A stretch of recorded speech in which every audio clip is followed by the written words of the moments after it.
खयते गिरि यत्कृपातमहं वन्दे परमानन्दमीश्वरम्।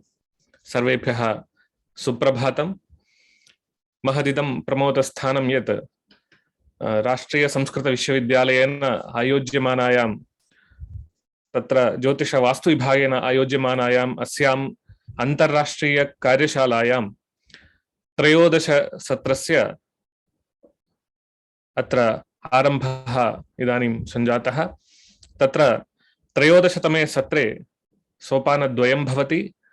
प्रथम सोपाने अस्मान् उद्बोधयितुम् अत्र समागताः सन्ति डॉक्टर देशबन्धु शर्मा महोदयाः। एते सहायक आचार्याः भवन्ति श्री लाल बहादुर शास्त्री राष्ट्रिय संस्कृत विश्वविद्यालयस्य। एते धार्मिक वास्तुनः मुख्य सिद्धान्ताः प्रायोगिक विधिश्च इति विषयम् अधिकृत्य अस्मान् अत्र उद्बोधयन्ति। अतः तेभ्यः विश्वविद्यालय पक्षतः ज्योतिष वास्तु विभाग पक्षतः कार्यशाला पक्षतः अस्माकं सर्वेषां पक्षतश्च हार्दिकं स्वागतं व्याहरामि। तत्र द्वितीय सोपाने विषयोपस्थापकाः भवन्ति डॉक्टर माधव प्रसाद पाण्डेय महोदयाः। एते सह प्राध्यापकाः भवन्ति नेपाल संस्कृत विश्वविद्यालयस्य। एतेषां तत्र विषयः भवति वास्तुदिग्दर्शनम् इति। अतः तेभ्यः अपि विश्वविद्यालय पक्षतः ज्योतिष वास्तु विभाग पक्षतः कार्यशाला पक्षतः सर्वेषां पक्षतश्च हार्दिकं स्वागतं व्याहरामि।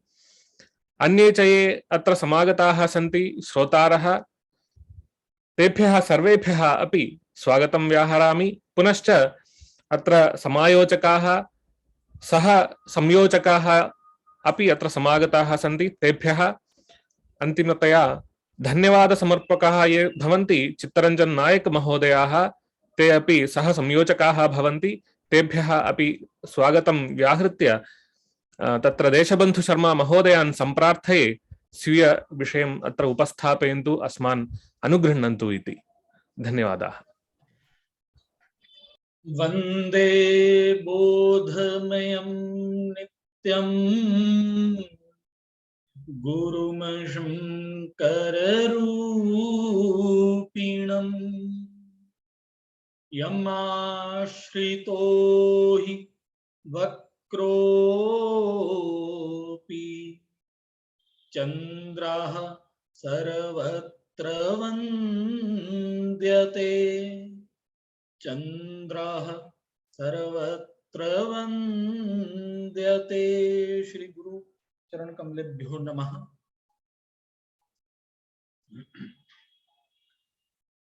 सर्वेभ्यो नमः। कार्यक्रमस्य अस्य संयोजकाः आधारपुरुषाः तिरुपति राष्ट्रीय संस्कृत विश्वविद्यालयस्य मान्याः कुलपतयः प्रथितयशस्काः त्रिस्कंदपारावारिणाः गुरुकल्पाः प्रोफेसर राधाकांत ठाकुर महोदयाः, कार्यक्रमस्य संयोजकाः त्रिस्कंदमर्मज्ञाः ज्योतिष वास्तु विभागे सहायकाचार्याः डॉक्टर कृष्ण कुमार भार्गव महोदयाः, अस्य सत्रस्य संचालकाः डॉक्टर नारायणन महाशयाः, सत्रे अस्मिन् धन्यवाद ज्ञापकाः डॉक्टर चित्तरंजन नायक महोदयाः, अन्ये च ये श्रोताराः ज्योतिष वास्तु विभागस्य प्राध्यापकाः कार्यक्रमे अस्मिन् संयुक्ताः सन्ति, तान् सर्वान् यथा योग्यम् अभिवादयामि। तथा च आभारमपि प्रकटयामि यत् मत्कृते अवसरोऽयं भवद्भिः प्रदत्तः। प्रथमेन वेंकटेश्वरं नत्वा अहं स्वस्य व्याख्यानस्य आरम्भं करोमि। धार्मिक वास्तुनाः मुख्य सिद्धान्ताः प्रयोग विधिश्च विषयस्मिन् मे अद्य वक्तव्यमस्ति।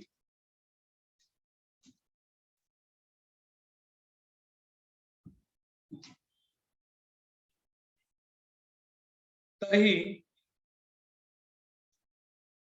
यदा सृष्ट्याः आरम्भः जाता तर्हि मानवेन सर्वप्रथमं सूर्यादि ग्रहाणां दर्शनं कृतम्।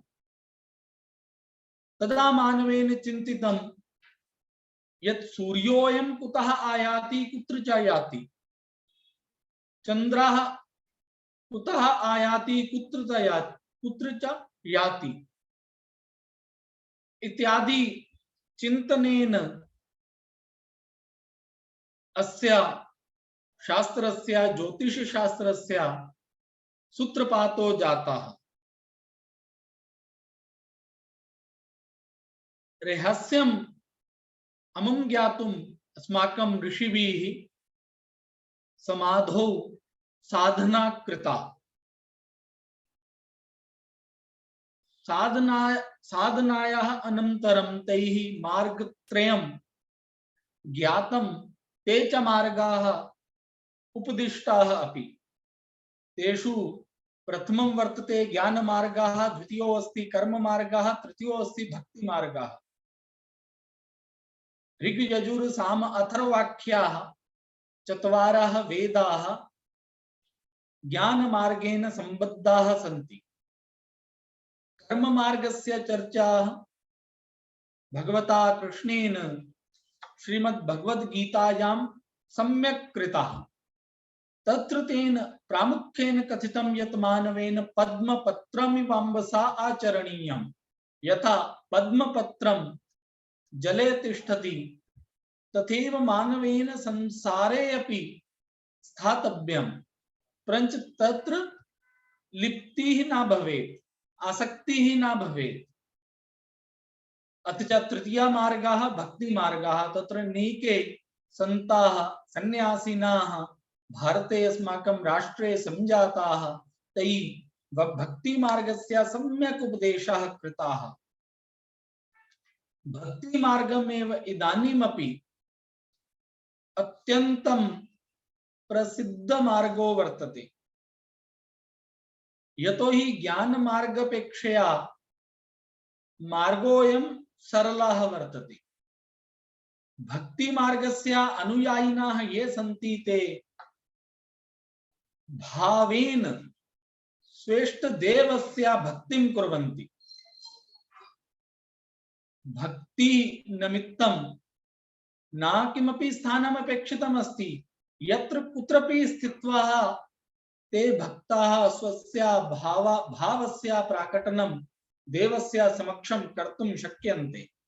परञ्च तथापि अनन्तरम् अस्माकम् आचार्यैः ऋषिभिः सन्यासिभिः एवं चिन्तितं यत् इष्टदेवस्य भक्तेर्थम् एकं स्थानम् अपेक्षितम् अस्ति। तत् स्थानमेव मन्दिरम् इत्युच्यते। शनैः शनैः भक्ति मार्गस्य अस्य मन्दिराणां च एतावतं प्राचुर्यम् आगतं येन भारतस्य सम्पूर्णे अपि भागे सर्वत्र मन्दिराणि दृश्यन्ते। मन्दिरमेव भारतीय संस्कृतेर अन्यतमम् अङ्गम् इति जातम्। भारतीय संस्कृति नाम मंदिर संस्कृति इत्यपि उच्यते विद्वद्भिः। भारतस्य मंदिरेषु वैशिष्ट्यं किञ्चित् वर्तते। मंदिरं नाम न केवलं इष्टिका इत्यादि पदार्थानां संघटन मात्रमेव, भवन मात्रमेव। अन्येषु राष्ट्रेषु अन्यासु संस्कृतिषु यदा वयं पश्यामः, यथा यूनान रोम आदि देशाः सन्ति, तत्रत्यासु वास्तुकलासु पार्थिव तत्त्वानां विकासो दृश्यते। तत्रत्य भवनेषु केवलम इष्टिका आदीनां संघटनेन भवनस्य निर्माणं जातम्, परञ्च भारतस्य वैशिष्ट्यमिदं यत् अस्माकं परंपरायां केवलं पार्थिव तत्वानां संघटनेन मंदिरस्य निर्माणं न भवति, अपितु तत्र अपार्थिव तत्वानामपि प्रामुख्यं वर्तते। केवलं मंदिरस्य सौन्दर्यं, मंदिरस्य वैशिष्ट्यं पार्थिव तत्वानां कारणतः न भवति, अपितु ये यानि अपार्थिव तत्वानि सन्ति तानि तत्वानि एव मंदिरस्य वैशिष्ट्यं निर्धारयन्ति। अस्य प्रमाणम् अस्ति कानिचित् शक्तिपीठानि अथ च कानिचित् सिद्धपीठानि यत्र नास्ति तादृशं विशालं भवनं, परञ्च तथापि तस्य मंदिरस्य वैशिष्ट्यं सर्वाधिकं वर्तते। तानि एव अपार्थिव तत्वानि अस्माकं मंदिराणि वैशिष्ट्यं प्रददाति। मंदिर निर्माणं यत्र कुत्रापि भवितुं न शक्यते अस्माकं राष्ट्रे। अस्माकं पार्श्वे इष्टिका इत्यादि भवन सामग्री अस्ति तर्हि वयं मंदिरस्य निर्माणं कुर्मः एवं नास्ति। मंदिरस्य निर्माणं तत्रैव भवति यत्र देव मंदिरस्य एका पृष्ठभूमिर्वर्तते। सर जी सर बीच में हिंदी में भी बोल सकते हैं सर आप? हमारे कुछ छात्र ऐसे हैं कि वो हिंदी समझ सकते हैं संस्कृत से ज्यादा। जी जी जी धन्यवाद सर। जी जी जी धन्यवाद। तर्हि हिंदी भाषया राष्ट्रभाषयापि किंचित वच्मि। भारतीय स्थापत्य की यह विशिष्टता है कि हमारे यहाँ प्रत्येक मंदिर के पीछे एक पृष्ठभूमि है। केवल इष्टिका इत्यादि का संग्रह मात्र होने से हम कहीं भी मंदिर का निर्माण कर लेंगे, यह भारत में नहीं हो सकता। हमारे यहाँ मंदिर का निर्माण वहां होगा जिस स्थान पर कोई ऐसी कथा, कोई ऐसा प्रसंग, कोई ऐसा ऊर्जा का केंद्र होगा। उस ऊर्जा के केंद्र से निकलने वाली ऊर्जा का लाभ किस प्रकार से आने वाले श्रद्धालुओं को, आने वाले भक्त जनों को हो, उसके लिए एक स्थान का कल्पन, एक स्थान की संकल्पना जब की जाती है तो वह संकल्पना मंदिर के रूप में मूर्त रूप धारण करती है। जैसे हमने जगन्नाथ मंदिर का एक चित्र आप लोग देख रहे हैं, तो इस मंदिर की भव्यता का कारण केवल इसकी निर्माण विधि ही नहीं है, अभी तो इसकी एक पृष्ठभूमि भी है। इसलिए हमारे जो प्राचीन भारतीय नगर थे, जब आप उनका इतिहास देखेंगे तो आप जानेंगे कि नगरम मंदिर स्थानानां विकास मात्रमेव। यानी प्राचीन नगराणि सन्ति तेषां विकासस्य कारणं, विकासस्य मूलं मंदिरमेव वर्तते। चाहे हम हरिद्वार की बात करें, चाहे हम तिरुपति की बात करें, चाहे हम जगन्नाथ पुरी की बात करें, वाराणसी की बात करें, भारत में अनेकों ऐसे भव्य नगर आपको प्राप्त हो जाएंगे जिन नगरों के मूल में एक विशिष्ट प्राचीन मंदिर ही है। इसलिए पाश्चात्य विद्वानों ने कहा temple was a city in making. तो यदि मंदिर स्थापित हो गया है तो यह कालांतर में एक भव्य नगर का स्वरूप भी ले लेगा। मंदिर शब्द की व्युत्पत्ति के विषय में यदि हम चिंतन करें तो मंदिर शब्दोयम मंदते मंद किरच धातो निष्पद्यते।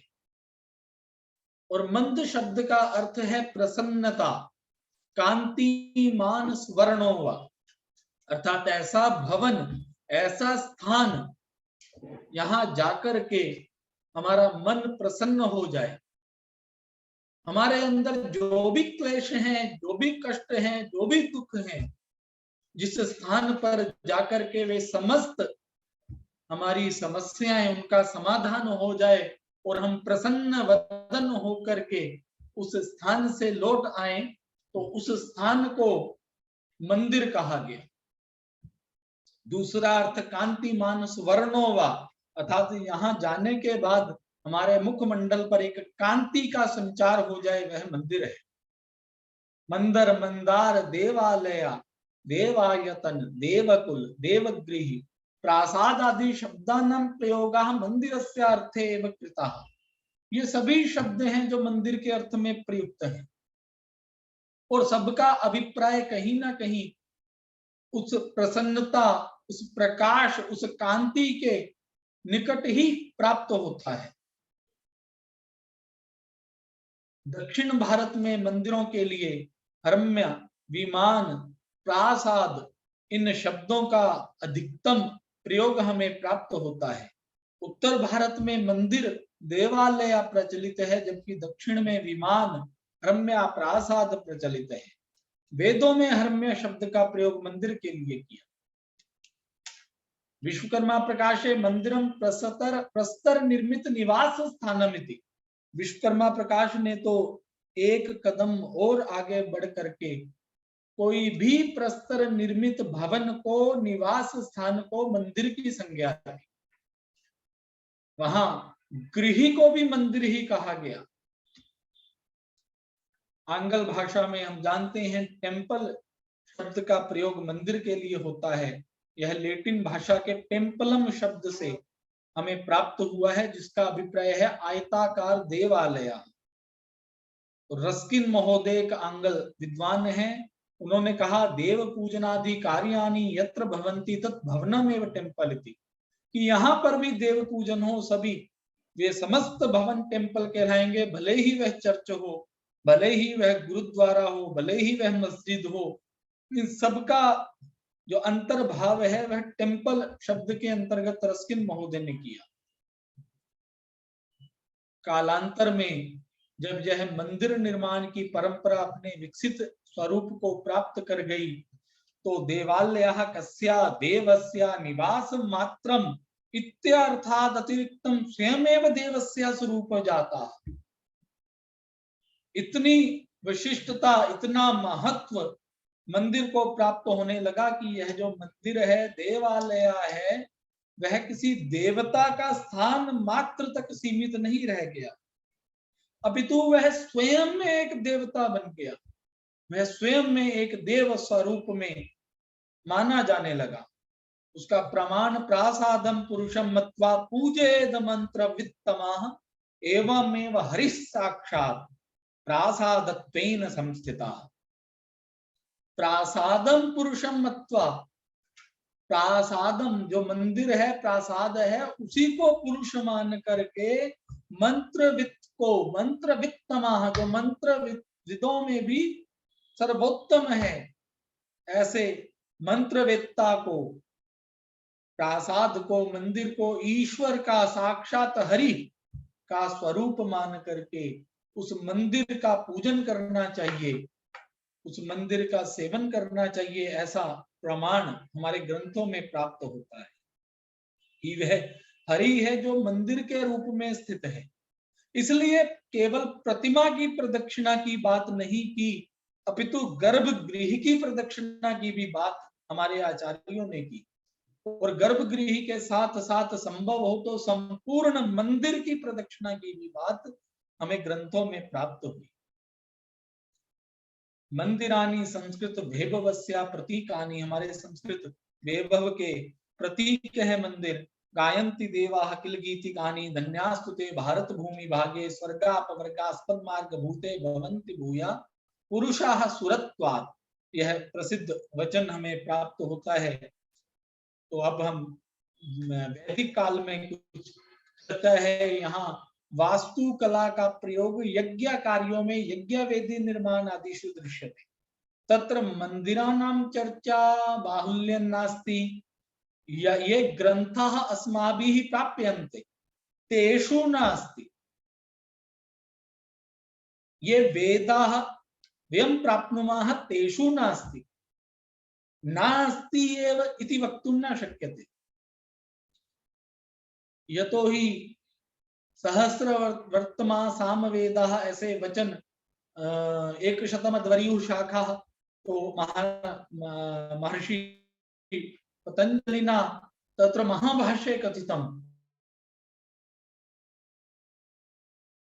वहां पर पतंजलि ने वेद की अन्य शाखाओं का वर्णन किया और उसमें से हमें प्राप्त होती हैं कुछ ही शाखाएं और जो शाखाएं प्राप्त होती हैं उनमें मंदिर की चर्चा यदि प्राप्त नहीं हो रही है तो इसका अभिप्राय हम यह कदापि नहीं कह सकते कि वैदिक काल में मंदिर निर्माण था ही नहीं। हो सकता है जो अप्राप्य है उनमें मंदिर की विस्तृत चर्चा हो परंतु जो प्राप्य है उसमें यज्ञ वेदी निर्माण आदि में वास्तुकला का प्रयोग होता था और यज्ञ वेदी से आरंभ कर वास्तु शास्त्र का विस्तार मंदिर के शिखर तक हुआ क्योंकि मंदिर के निर्माण में भी उन्हीं सिद्धांतों का अनुपालन होता था। ये सिद्धांत वैदिक कालेषु यज्ञ वेदीनां निर्माणे प्रयुज्यन्ते स्म तेव सिद्धान्ताः मंदिरस्य निर्माणे कालांतरे प्रयुक्ताः अद्यावधिं च प्रयुज्यन्ते। उसका प्रमाण हमारे आचार्यों ने हमारे ऋषियों ने देव तत्वों की कल्पना सभी शास्त्रों में की। हमारे यहाँ कोई भी पदार्थ ऐसा नहीं है जिसमें देवत्व की कल्पना ना की गई और यह सिद्धांत वैदिक काल में भी उतना ही प्रासंगिक था जितना पौराणिक काल में रहा और जितना आज है। आज भी हम प्रत्येक जड़ चेतन पदार्थ में देवत्व की कल्पना करते हैं। जितने भी शास्त्र जितनी भी कलाएं वे हमें देवत्व कल्पना के बिना कुत्रपि कथमपि दिखाई नहीं देती। उसका प्रमाण है शब्द ब्रह्मवाद, रस ब्रह्मवाद और वास्तु ब्रह्मवाद। यदि हमने संगीत कला की बात की तो वहां पर हमने भगवती सरस्वती की वीणा को सर्वाधिक महत्व दिया। वहां हमने भगवान कृष्ण की वेणु को सर्वाधिक महत्व दिया। यदि हमने चित्रकला की बात की तो हमने भगवान जगन्नाथ मंदिर के पट्ट चित्रों से अधिक महत्व किसी भी चित्र को नहीं दिया। यदि हमने नृत्य कला की बात की तो उस नृत्य कला के संरक्षक, उस नृत्य कला के संपोषक, उस नृत्य कला के सूत्रधार मूल पुरुष के रूप में नटराज शिव का ध्यान किया।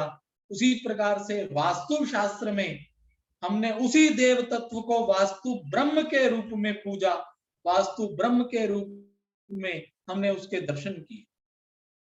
और यही कल्पना जड़ चेतन पदार्थों में उस देवत्व के दर्शन, यही भारतीय दर्शन का मूल मर्म है। इसलिए हमने केवल भौतिक सौंदर्य की स्तुति नहीं की। हमारे ऋषियों ने केवल भौतिक सुंदरता को सुंदरता ना कहा, अपितु सत्यम शिवम सुंदरम की बात। जो सत्य है, जो शिव है, वही सुंदर है। केवल सुंदर ही सुंदर नहीं है, सुंदर वही है जो सौंदर्य के साथ साथ सत्य भी हो और सत्य के साथ साथ शिवत्व की भावना से भी युक्त हो। उसी को सौंदर्य का आधार माना। यही भारतीय वास्तु शास्त्र के विविध प्रसंगों में हमें देवत्व की कल्पना दिखाई देती है। इसके बाद पृथ्वी के समीकरण बोध की कथा हमें प्राप्त होती है। यहाँ पर पृथु ने निवासान कल्पयाम चक्रे तत् यथारहता ग्रामान पुरः पत्नानि दुर्गाणि विविधानि च घोषान् व्रजान् सुशिबिरान् कारान् खेट करबटान् प्राक पृथोरिहि नेवेशाम् पुरग्रामादि कल्पना यथा सुखम बसंती स्म तत्र तत्राकुतो भया। यहाँ चित्र में दिखाई दे रहा है कि पृथ्वी एक गाय का रूप धारण करके भाग रही है और महाराज पृथु अपने हाथों में बाण का संधान कर रहे हैं। उस पृथ्वी को, गाय रूप गौ रूप धारणी पृथ्वी को लक्ष्य करके, तो वह पृथ्वी, गौ रूप धारणी पृथ्वी भगवान ब्रह्मा के पास जाकर के अभय दान की कामना करती है और भगवान ब्रह्मा पृथ्वी को अभय दान देते हैं। तो पृथु से पूछते हैं कि आप क्यों इस पृथ्वी के ऊपर बाण लेकर के दौड़ रहे हैं। तो पृथु कहते हैं कि यह पृथ्वी मेरी प्रजा को अपने अन्न से, धान्य से वंचित कर रही है, इसलिए मैं इसको दंड देना चाहता हूं। तो पृथ्वी अपना पक्ष कहती है कि जितने भी जन हैं, राक्षस हैं, राक्षस प्रवृत्ति के लोग हैं, उन्होंने मेरा इतना दोहन किया है जिस कारण से मुझे अपनी निधि को, धान्य को अपने अंदर समेटना पड़ा है। उस दोहन से बचने के लिए मैं इनको धान्य प्रदान नहीं कर रही। आज के समय में भी हम पृथ्वी का अत्यंत दोहन कर रहे हैं, जिसके कारण एक दिन निश्चित रूप से इस पृथ्वी पर विविध संपदाएं जो अभी स्थित हैं, चाहे वह जल हो, चाहे धान्य हो, चाहे कितने भी खनिज पदार्थ हों, वह एक दिन निश्चित रूप से नष्ट प्राय ही हो जाएंगे। तो इस कथा के माध्यम से यही सूचित किया जा रहा है जो आज भी प्रासंगिक है। यह कथा सार्वकालिकी कथा है, सार्वकालिकी प्रासंगिक कथा है। तो भगवान ब्रह्मा ने पृथु को यह उपदेश दिया कि तुम अपने बाण की नोक से इस पृथ्वी पर जो स्थान ऊंचे नीचे हैं उन स्थानों को समतल करके वहां पर कृषि का आरंभ करवाओ और वहां से जल, धान्य इत्यादि की प्राप्ति करो। तो यह कथा कितनी वैज्ञानिक है, इस कथा को सुनकर ही हम लोग जान सकते हैं। तो आगे फिर जो भारतीय स्थापत्य कला का प्रधान प्रयोजन, जो भारतीयों की, हमारे लोगों की धार्मिक चेतना थी, उसको मूर्त रूप देना था। ईश्वर का जो हम चिंतन ध्यान करते हैं, उसका एक मूर्त स्वरूप, उसकी एक प्रतिमा की कल्पना मंदिर के रूप में हमारे सामने आती है। इसलिए हमारे आचार्यों ने प्रस्तरेषु पाषाण खंडेषु च ईश्वरस्य साक्षात्कार एवं भारतीय वास्तुकलाया वैशिष्ट्य, उन्होंने पत्थरों में उस ईश्वर का साक्षात्कार किया, प्रस्तर खंडों में, पाषाण खंडों में उस ईश्वर के स्वरूप को देखा और उस स्वरूप को प्रकट किया हम सबके समक्ष। क्योंकि हमारे यहाँ सिद्धांत है, ईशावास्यमिदं सर्वम यत्किंचित जगत्याम जगत, इस संसार में जो भी कुछ है सब में ईश्वर ही है, वह ईश्वर का ही स्वरूप है। और उसी स्वरूप को हमारे आचार्यों ने प्रस्तर खंडों में भी देखा। पाश्चात्य सिद्धांत है कि world exists for human use, वह इस संसार को और इस संसार के समस्त पदार्थों को भोग्य पदार्थ मानते हैं और कहते हैं कि यह संसार मानव के भोग उपभोग के लिए है, परंतु हम कहते हैं कि यह संसार मानव के लिए, मानव के पूजने के लिए है। क्योंकि इस संसार में जितने भी तत्व हैं, जितने भी पदार्थ हैं, उन समस्त पदार्थों में ईश्वर का वास है। ईशावास्यम इदम सर्वम। तो उसी ईश्वर के दर्शन हमारे आचार्यों ने, हमारे ऋषियों ने पाषाण खंडों तक में किए। वैदिक काल में वास्तु देवता की अवधारणा वास्तुस्पति के रूप में प्राप्त होती है। यहाँ पर वास्तुपद मंडल में पंचचत्वारिंशद देवताओं का पूजन आवाहन इत्यादि किया जाता था। वास्तुस्पति वैदिक देवता है। वैदिक काल में वेदों में हमें वास्तुस्पति की चर्चा प्राप्त होती है। ये प्रसिद्ध मंत्र है, वास्तुस्पते प्रति जानीयस्मात् स्ववेशो अनमीवो भवानः यत्ते महि प्रतितन्नो यशस्सु शम्नो भवद्विपदे शम चतुष्पदे। वहां पर उस वास्तुस्पति देव से अपने द्विपद और चतुष्पदों की कल्याण की कामना की गई है।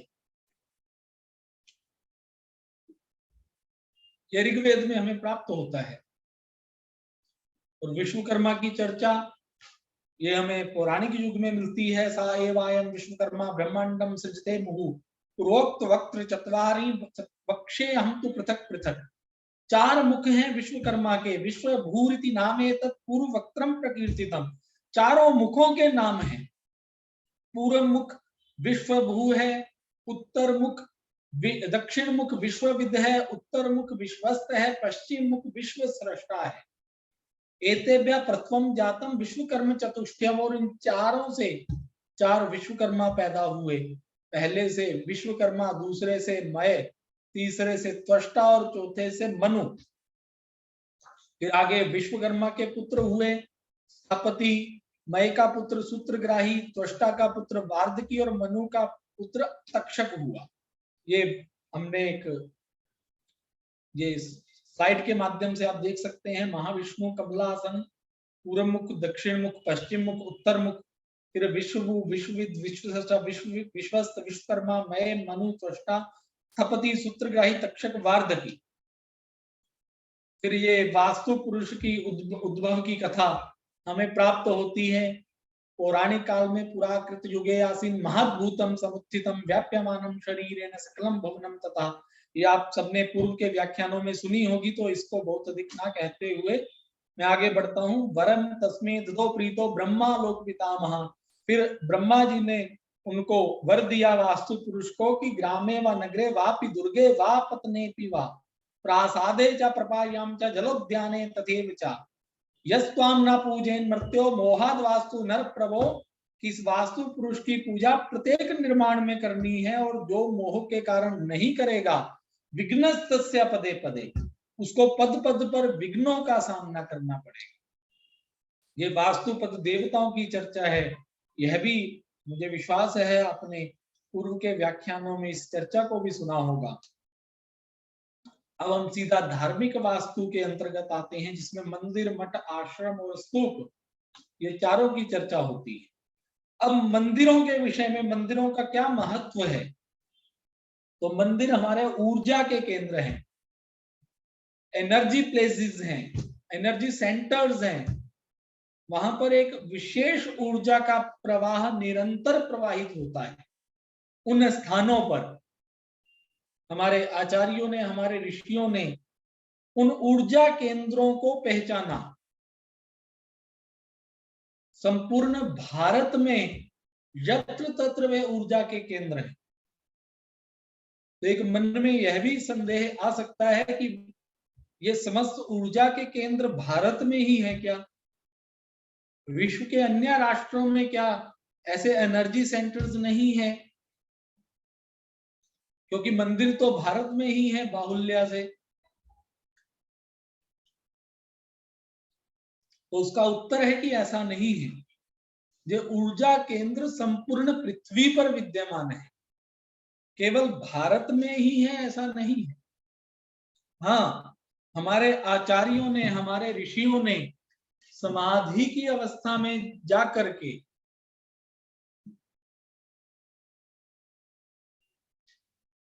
उन ऊर्जा केंद्रों को पहचाना कि पूर्व दिशा में एक स्थान है, यहां पर ऊर्जा का एक केंद्र है, और उस स्थान पर एक मंदिर की स्थापना करवाई, जिसको उन्होंने जगन्नाथपुरी कहा। तिरुपति एक स्थान है, यहाँ ऊर्जा का केंद्र है, वहां भगवान वेंकटेश के पूजन का विधान किया।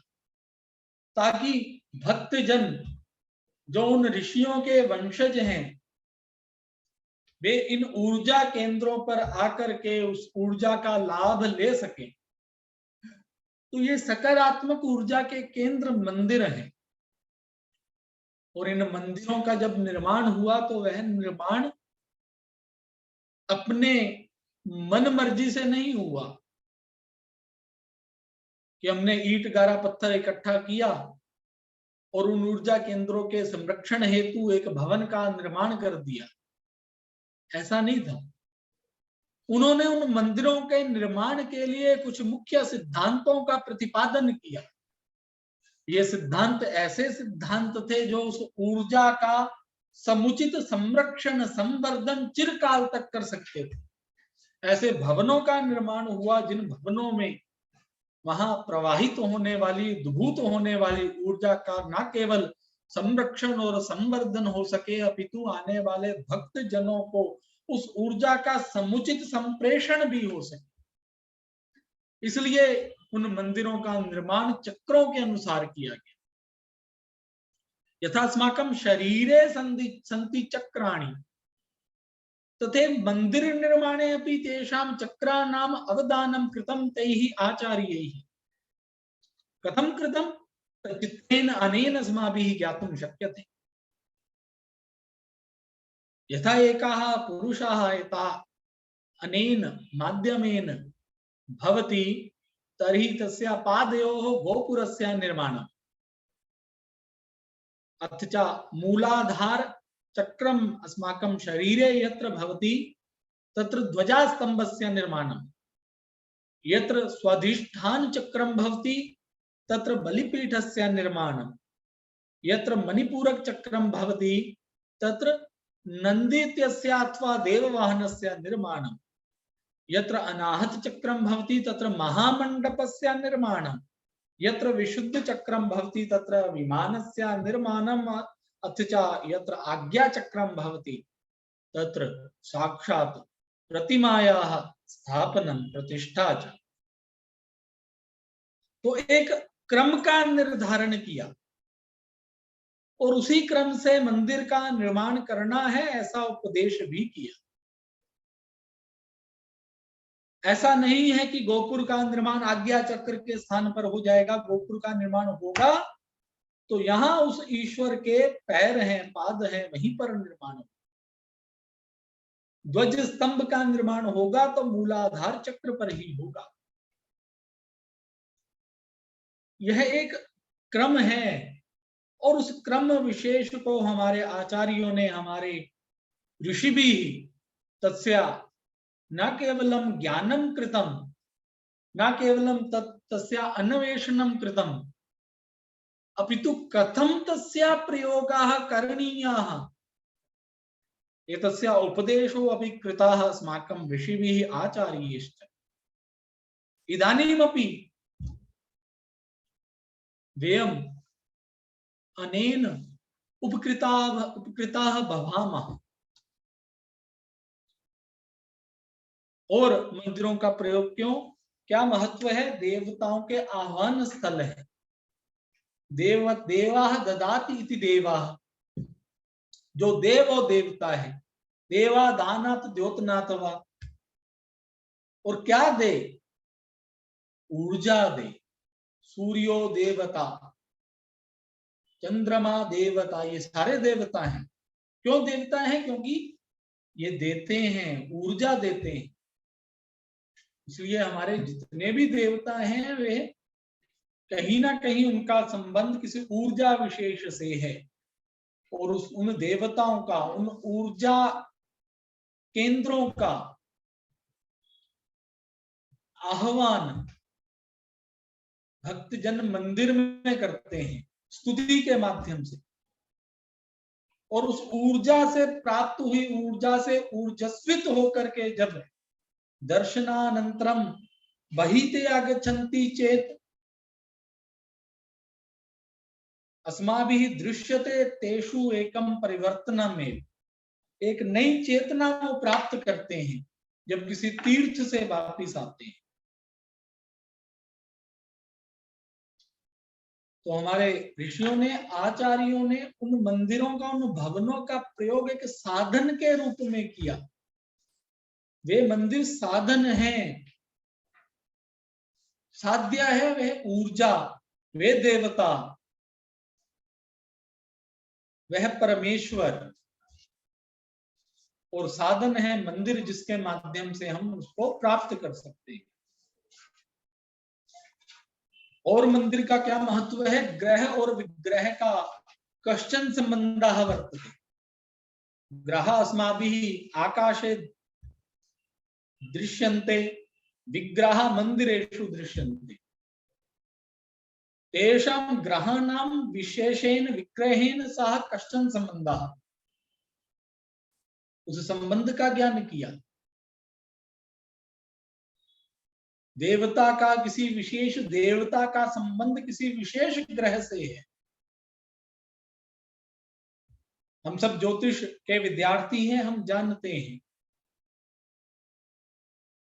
जन्मांग में ग्रह विशेष की पीड़ा होने पर, अगर कोई ग्रह विशेष पीड़ित है तो देवता विशेष का अनुष्ठान किया जाता है। क्यों? क्योंकि उस ग्रह और देवता का कुछ संबंध है, उस ग्रह और विग्रह का, प्रतिमा का कुछ संबंध है।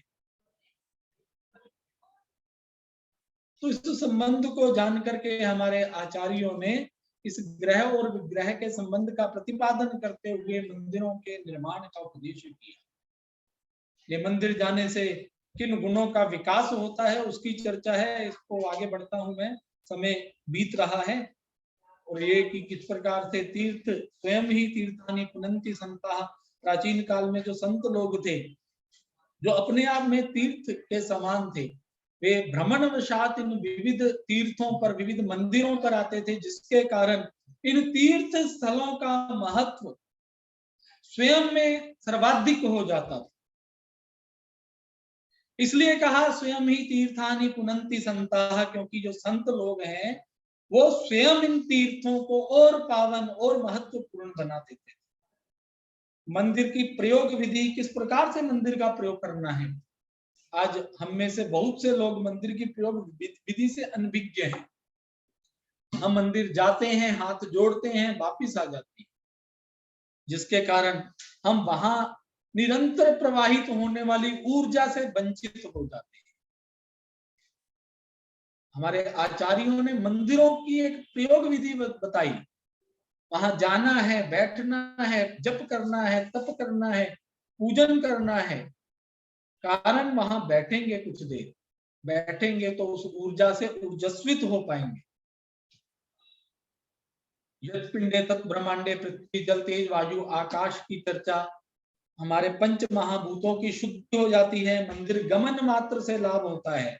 जो हमारे शरीर में पृथ्वी जल तेज वायु आकाश है, उनका जब संबंध मंदिर में स्थित पृथ्वी जल तेज वायु आकाश से होता है तो एक अलग ही हमें, हमारे अंदर स्फूर्ति का संचार हो जाता है। ये नासिका का पुष्प से है। इन सबको आगे बढ़ाता हूँ क्योंकि समय थोड़ा कम है। हाँ, ये मंदिर में दाम्पत्य प्रतिमा हमें दिखाई देती है, तो कई बार मन में कुछ लोग संशय करते हैं कि मंदिरों में इनका प्रयोग किस लिए, कि ये तो ठीक नहीं है। मंदिरों में इन दाम्पत्य प्रेम की प्रतिमाओं का कारण, एक कारण तो यह है कि हमारे आचार्यों ने यह नहीं कहा कि आप इस संसार को छोड़ करके केवल उस संन्यास मार्ग पर ही चलते रहे। हमारे आचार्यों ने जो आश्रमों की बात की, तो ब्रह्मचर्य आश्रम के बाद गृहस्थ आश्रम आया, गृहस्थ के बाद वानप्रस्थ आया और वानप्रस्थ के बाद संन्यास आया। तो एक क्रम है, उस क्रम का अनुपालन करते हुए आपने देवत्व की ओर आना है।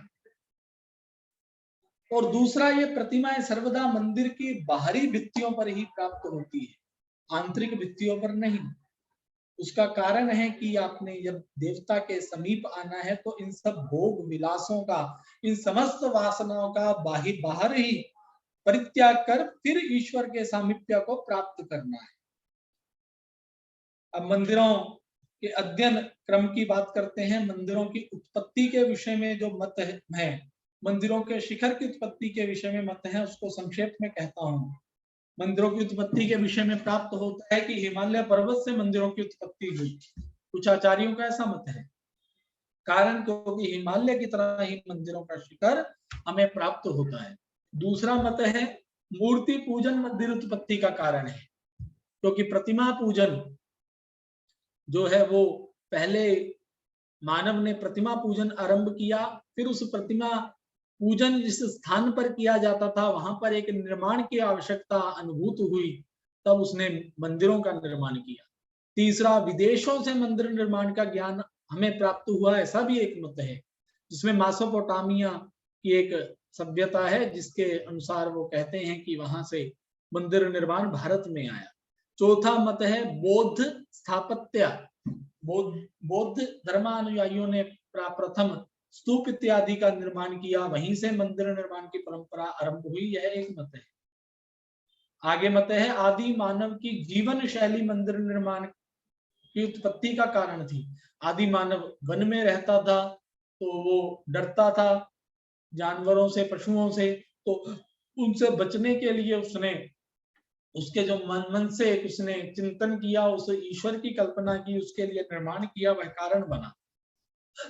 अगला मत है तीर्थ स्थान मंदिर उत्पत्ति का कारण है, कि तीर्थों पर श्रद्धालुगण जाते थे, वहां पर स्थाना भाव के कारण वहां पर वह व्यवस्थित नहीं हो पाते थे, इसलिए उन्होंने तीर्थों पर एक भवन का निर्माण हो ऐसी संकल्पना की। उसके बाद वहां मंदिर बना और फिर वह संपूर्ण भारत में गया। फिर आगे है मंदिर उत्पत्ति का कारण रथ सिद्धांत है। रथ सिद्धांत हम जानते हैं, उड़ीसा उत्कल राज्य में जितने भी मंदिर हैं वह अधिकतर रथ शैली में हैं, तो वहां रथ यात्रा का भी विधान है। तो यह रथ सिद्धांत ही मंदिर निर्माण की उत्पत्ति का कारण है, यह भी एक मत है। मत है यज्ञावेदी मंदिर उत्पत्ति का कारण है, यह मत सर्वसम्मत, सर्वाधिक आचार्यों ने इस मत की पुष्टि की है। कारण क्योंकि यज्ञावेदी में जो हमारे वैदिक ऋषि थे वे उस देवता का आह्वान करते थे, उनकी स्तुति करते थे, परंतु कालांतर में ये जो श्रम साध्य यज्ञ थे, जो अत्यंत क्लिष्ट थे, अत्यंत श्रम साध्य थे, अत्यंत धन इत्यादि जिसमें व्यय होता था, ऐसे जो मंदिर थे, ऐसे जो मंदिर थे वो, ऐसे जो यज्ञ वेदियां थी, ऐसे जो यज्ञ थे, वह प्रत्येक व्यक्ति के लिए सुलभ नहीं थे। इसलिए ऋषियों ने इस यज्ञ वेदी परंपरा के साथ साथ मंदिर निर्माण की एक परंपरा का सूत्रपात किया, और यज्ञ वेदी में जो सिद्धांत प्रयुक्त होते थे निर्माण में, उन्हीं सिद्धांतों का अनुपालन मंदिर के निर्माण में भी किया जाने लगा, और यज्ञ वेदी ही इसलिए मंदिर निर्माण की उत्पत्ति का मूल कारण है, यह एक मत प्राप्त होता है। अब मंदिर की शिखरोत्पत्ति विषय में मत प्राप्त होते हैं कि काष्ठ गृह से मंदिर के शिखरों की उत्पत्ति हुई, लकड़ी से, बौद्ध स्तूपों से हुई, रथों से मंदिर का शिखर बना, क्योंकि कुछ मंदिर हमें ऐसे भी प्राप्त होते हैं जिसमें शिखर नहीं है, वह भवन तो है परंतु शिखर नहीं है, तो शिखरोत्पत्ति का कारण क्या होगा, तो ये मत है। धीरे धीरे ये जो वैदिक मत था यज्ञ करने के लिए, स्वर्ग के लिए यज्ञ करें, उसके स्थान पर एक नया मत प्रचलित हुआ, स्वर्ग कामो मंदिरम कारयेत, अगर स्वर्ग चाहिए तो मंदिर का निर्माण करें। और इस मत के कारण कश्मीर से लेकर कन्याकुमारी तक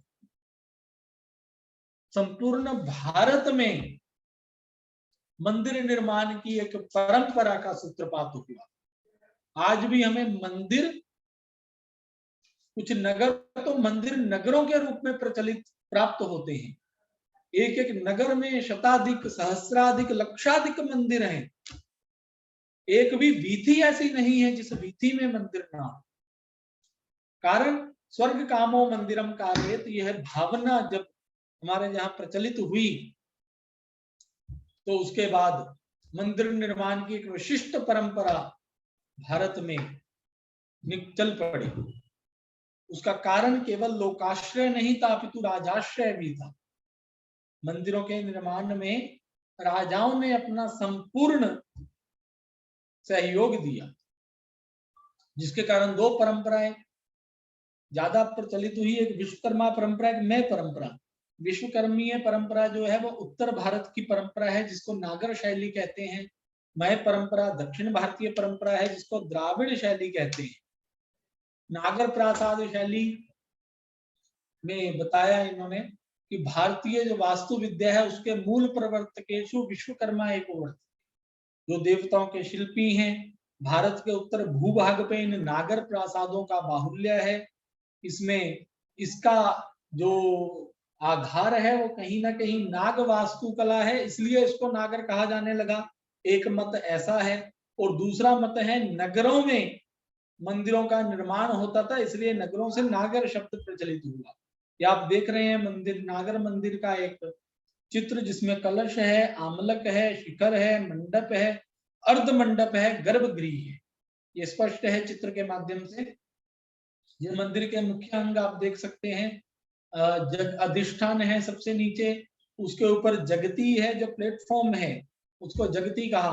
फिर उसके ऊपर का जो स्थान है वह जंगा हुआ। फिर इस तरफ आप आरंभ में जाइए, कपोत जो बीच में दिखाई दे रहा है थोड़ा सा भाग, फिर अर्ध मंडप है, फिर महामंडप है, फिर अंतराल है, जो महामंडप और गर्भगृह के बीच का भाग है उसको अंतराल कहा। फिर उरु श्रृंग है, जो शिखर के ऊपर छोटे छोटे छोटे छोटे श्रृंग आपको दिखाई दे रहे हैं, छोटे छोटे शिखर दिखाई दे रहे हैं, उसको उरु श्रृंग कहा। ग्रीवा है मंदिर की, मंदिर के ऊपर कलश निर्मित है।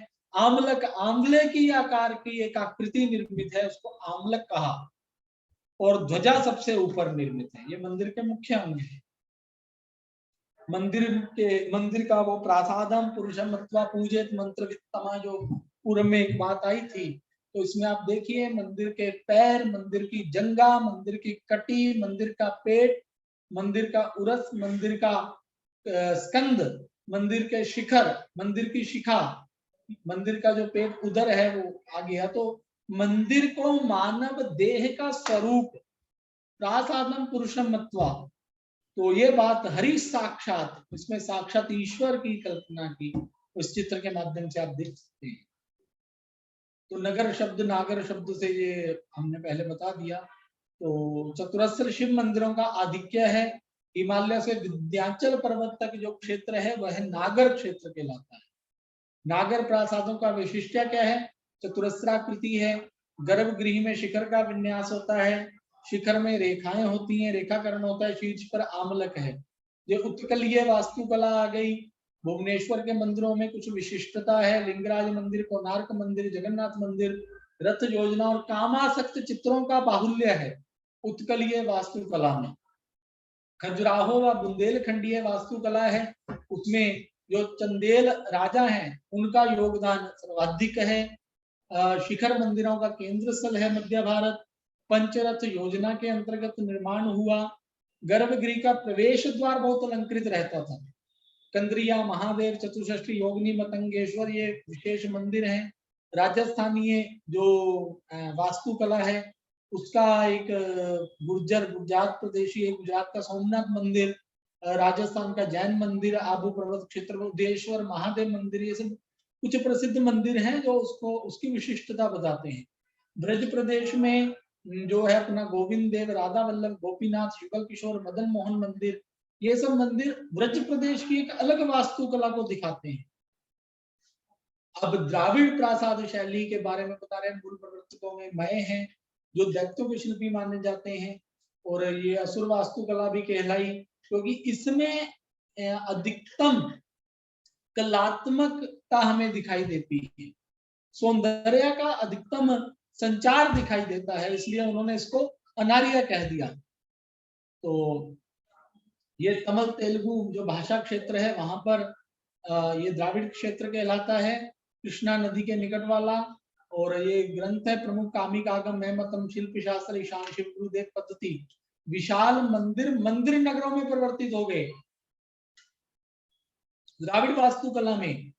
और इनकी विशिष्टता क्या है? भूमिका प्रकल्पन, भूमिका षडस्त्राकृति होती है, अष्टास्त्राकृति होती है इन मंदिरों की। मुख्य द्वार पर गोपुर का निर्माण होता है जो नागर शैली में नहीं दिखता। शिखरों पर यहाँ स्तूपिका आ जाती है, नागर में आमलक है, यहाँ स्तूपिका आ जाती है। वहां इन मंदिरों को विमान कहा जाता है। वहां पर भी पल्लव शैली आई, पर्वत वास्तुकला, महाबलीपुरम, कांजीवर का कैलाशनाथ मंदिर, चोल शैली आई, गोपुर का महत्व प्रासादों से भी अधिक हो गया। गोपुर वहां पर बृहदेश्वर मंदिर हमें प्राप्त होता है। पांड्य शैली आई, तो 1150 ईस्वी से 1350 ईस्वी के बीच में ऐरावतेश्वर मंदिर, इन्होंने गोपुर पर अलंकरण को अधिक महत्व दिया। विजयनगर शैली आई, विठ्ठल मंदिर है विजयनगर में 1340 ईस्वी से 1560 ईस्वी के मध्य में। मदुरा शैली आई 1600 से 1700 ईस्वी के मध्य में। मीनाक्षी मंदिर में एकादश गोपुर हैं। बेसर प्रासाद शैली तीसरी है, नागर द्राविड़ वेसर में से। तो ये दोनों का मिश्रण है, नागर और द्राविड़ का। विंध्याचल पर्वत से कृष्णा नदी तक इसका विस्तार है। तो विन्यास में द्राविड़ शैली, रूप में नागर शैली, इसलिए इसको वेसर कहा। वृत्ताकार निर्माण होता था इसमें। अब देवालय के लिए स्थान का चयन, थोड़ा समय मुझे लगता है अल्प है, तो मैं जल्दी जल्दी इसको थोड़ा कवर करता हूं। तो देवालय में स्थान का चयन कैसे करना है, देवताओं को कौन सा स्थान प्रिय है, सलिलोद्यान युक्तेषु कृतकेषु कृतकेषु स्थानेषु सानिध्यम उपगच्छन्ति देवता। देवता कहाँ रहते हैं, यहाँ पे सलिल हो, जल हो, उद्यान हो, पर्वत हो, प्राकृतिक वातावरण में देवताओं का निवास होता है। इसलिए मंदिरों का निर्माण कहाँ करना है, यहाँ ये प्राकृतिक वातावरण हो। यदि महानगरों में, उपनगरों में भी मंदिर बनाना है, तो वहां भी आप देखिए प्राचीन मंदिरों के साथ सरोवर की कल्पना है, उद्यान की संकल्पना है। नदियों में, सिद्धाश्रम तीर्थों में, वनोपांत नदीशेल निर्जरोपांत भूमिशो, यहाँ पर रमनते देवता नित्यम, यहाँ देवता लोग रमन करते हैं। अब दिक्साधन पूर्व में आपको मुझे लगता है बता दिया गया होगा, तो इसको मैं छोड़ता हूँ। मृतिका परीक्षण पहले हो चुका होगा। मंदिर के लिए भी मृतिका परीक्षण की वही विधि है जो गृह के लिए है। केवल इसमें जो विभाग है ब्राह्मणी, क्षत्रिय, वैश्या, शूद्रा, भूमि का, उसमें भूम्यो ब्राह्मण आदि नाम यह प्रोक्ता वास्तु कर्मणि ताएव तेषां शस्यन्ते देवतायनेष्वपि। जो ब्राह्मणों के लिए भूमि प्रशस्त कही है, ब्राह्मणी भूमि है जो, वही भूमि मंदिर निर्माण के लिए प्रशस्त है, उसके अतिरिक्त दूसरी नहीं। ये इन्होंने, हमने मंदिर निर्माण के विषय में बताया आपको। जो मृतिका परीक्षण के लिए शल्य शोधन भी पूर्व में हो चुका है, तो इसको भी मैं छोड़ता हूँ। आयादि विचार भी पूर्व में हो गया है। तो देवालय रम के लिए मुहूर्त कौन सा है, आदो कालम परीक्षित सर्व कार्यार्थ सिद्धे कालो ही सर्व जीवानाम शुभाशुभ फल प्रदा आरंभम च समाप्तिम च प्रासाद प्रसद्मनाम उत्थिते केशवे कुर्यान्न प्रसुप्ते कदाचन। केशव की जागृतावस्था में करना है आपने निर्माणारंभ। और समाप्ति भी जो तिथियां बताई, वार बताए, मंगलवार रविवार नहीं लेना है। और जो सप्त सकार योगों की चर्चा हुई, राहु मुख पुच्छ विचार मुझे लगता है हो गया है। शिलान्यास भी अब तक हो गया होगा। वास्तु पद विन्यास हो गया है। आगे ये जो चर्चा है, देवताओं की चर्चा है, कौन से देवता कहाँ रहते हैं। मंदिर में वास्तु पद विन्यास में हमें चतुष्षष्ठी पद वास्तु मंडल का ही उपयोग करना है। ये चतुष्षष्ठी पद वास्तु मंडल की चर्चा है, एकाशीति पद वास्तु मंडल की चर्चा है, शतपद वास्तु मंडल की चर्चा है। तो इसमें अधिकाचार्यों के मत में चतुष्षष्ठी पद वास्तु मंडल है, कुछ आचार्यों ने शतपथ वास्तु मंडल के विषय में भी अपनी सहमति दी है। मर्म वेद विचार भी आपको बता दिया गया होगा। अब थोड़ा सा देवालय वास्तु है, उसकी अध्ययन विधि को लेकर के दो प्रकार से अध्ययन है, तलत छंद और ऊर्ध्व छंद। तलत छंद में गर्भगृह से लेकर प्रवेश द्वार तक अध्ययन है मंदिर का, और ऊर्ध्व छंद जगत्याः शिखरम यावत, ऊंचाई में जो मंदिर का वास्तुशास्त्रीय अध्ययन होता है उसको ऊर्ध्व छंद कहते हैं। अब जगती क्या है, जो प्रासादों का अधिष्ठान है, जो मंदिर का अधिष्ठान है, नीचे जो प्लेटफॉर्म है, यथा सिंहासनम राज्ञा प्रासादस्या तथैव सा, जैसे राजा का सिंहासन होता है वैसे मंदिर जिस पे खड़ा होता है उसको जगती कहते हैं।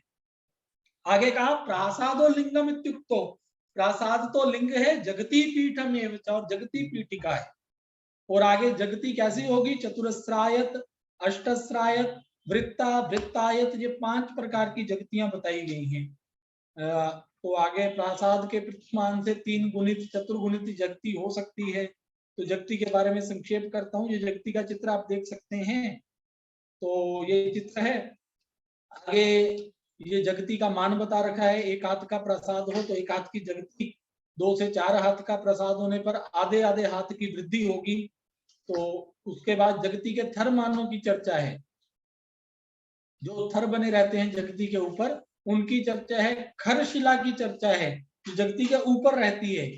अति स्थूला सुविस्तीर्णा प्रासाद धारिणी शिला अतीव सुदृढ़ा कार्य इष्टक चूर्ण चूर्ण भारी भी। तो इस खरशिला को अत्यंत सुदृढ़ की बनाया जाता है। बिट्टों के मान की चर्चा है, थरमान बिट्टों की पीठों की चर्चा है। तो पीठ के उदयमान के विषय में पहले जगती, फिर खरशिला, फिर बिट्ट, फिर पीठ, ऐसे जब हम ऊपर की ओर बढ़ते हैं तो ये हमें मंदिर में प्राप्त होते हैं। पीठम तस्य थरमानम था, पीठ पर विविध थर बनाए जाते हैं। इसमें अश्व थर है, गज थर है, नर थर है। यहाँ पर अश्व की प्रतिमा मूर्तियां बनी हो, ये देखिए आप इसमें देख सकते हैं। सबसे नीचे खरशिला है, फिर बिट्ट है, फिर ये जाड्या कुंभ है, फिर कनिका है, फिर ग्रास पट्टी है, फिर गजथर है, फिर अश्वथर है, नरथर है। तो कैसे इसको कितना ऊंचा कितना बनाना है हमें, उसका भी सिद्धांत है, परंतु समय की अल्पता है। नारायण जी अभी संकेत कर रहे थे तो मैं इसलिए संक्षेप में ही इसको बता रहा हूं। तो थरों का निर्गम मान कितने ये बाहर रहेंगे, खरशिला के ऊपर बिट्टमान कितना अंदर को जाएगा, जाड्या कुंभ और कितना अंदर को जाएगा, कर्णिका और कितनी अंदर को जाएगी, ये सारी जो चर्चा है ये हमें प्राप्त होती है। ये बिट्ट जाड्या कुंभ ये 2 प्रकार के जो पीठ है उनकी चर्चा है। एक में कर्णिका ग्रासपट्टी इत्यादि है, एक में कर्णिका तक है। मंडोवर जो गर्भगृह की जो भित्ति है वही, उसको उसके ऊपर जो निर्माण होता है उसको मंडोवर कहा जाता है। तो मंडोवर के लिए भी है, एक हाथ का अगर मंदिर का विस्तार है तो मंडोवर का उदयमान कितना होगा, तो एक हाथ 9 अंगुल होगा, 2 हाथ में 2 हाथ 7 अंगुल होगा, ये चर्चा है। मंडोवर पर थरों का उदयमान कितना होगा, ये मंडोवर का चित्र आप देख सकते हैं। तो इसको भी बांटा हुआ है, इस मंडोवर के 154 भाग करने हैं, फिर उसमें कितने भाग का क्या निर्माण करना है, उसकी मंडोवर की जंगा कितने भाग की होगी, कितना उदय होगा, कितना विस्तार होगा, ये सब चर्चा हमें वास्तु ग्रंथों में प्राप्त होती है। जंगा के भी भेद हैं, नागरी जंगा होगी, लाटी जंगा होगी, बेराटी जंगा होगी, द्राविड़ी जंगा होगी, इन सब की चर्चा हमें प्राप्त होती है। ये आप जंगा देख सकते हैं, मंदिर की जंगा है, ये मंडोवर की जंगा है। गर्भगृह कैसे निर्माण करना है, चतुरस्र जो क्षेत्र है उसको 10 भागों में भाग देना है और उसका 2 भाग में 2-2 भाग में भित्ति बनानी है, बीच के 6 भागों में गर्भगृह बनेगा। तो गर्भगृह का उदयमान कितनी ऊंचाई होगी, यह इन्होंने बताया यहाँ पे। उदुम्बर जो गर्भगृह के नीचे जो बिल्कुल प्रवेश जब गर्भगृह में हम करते हैं तो जो द्वार का निचला भाग है उसको उदुम्बर कहा। ये रहा उदुम्बर का चित्र। तो बीच में मंदारक है, दोनों तरफ ग्रास है, तो इसमें कीर्ति मुख बना रहता है उदुम्बर के ऊपर। उत्तरंग जो गर्भगृह के द्वार का ऊपरी भाग है उसको उत्तरंग कहा। उत्तरंग के बिल्कुल बीचों बीच एक देवता की प्रतिमा, देवता का चिन्ह रहता है। जिस देवता का मंदिर हो उसी का चिन्ह उत्तरंग पे रहेगा, अथवा गणपति का जो चिन्ह है वह किसी भी देवता के मंदिर में उत्तरंग पर दिया जा सकता है। जैसे ये उत्तरंग आप देखिए, इसमें ये देवता है, बीच में उत्तरंग में गणपति जी का चित्र है। यस्य देवस्य या मूर्ति सेव कार्योत्रंग के शाखायाम च परिवारो गणेशस्य उत्रंग के। यस्य देवस्य या मूर्ति साएव उत्रंग के कार्य अथ च गणेशस्य निर्माणमपि उत्रंग के भवितुं शक्यते। तस्या शाखासु तस्या देवस्य परिवार परिजनानां चित्राणि अपि भवितुं शक्यन्ते।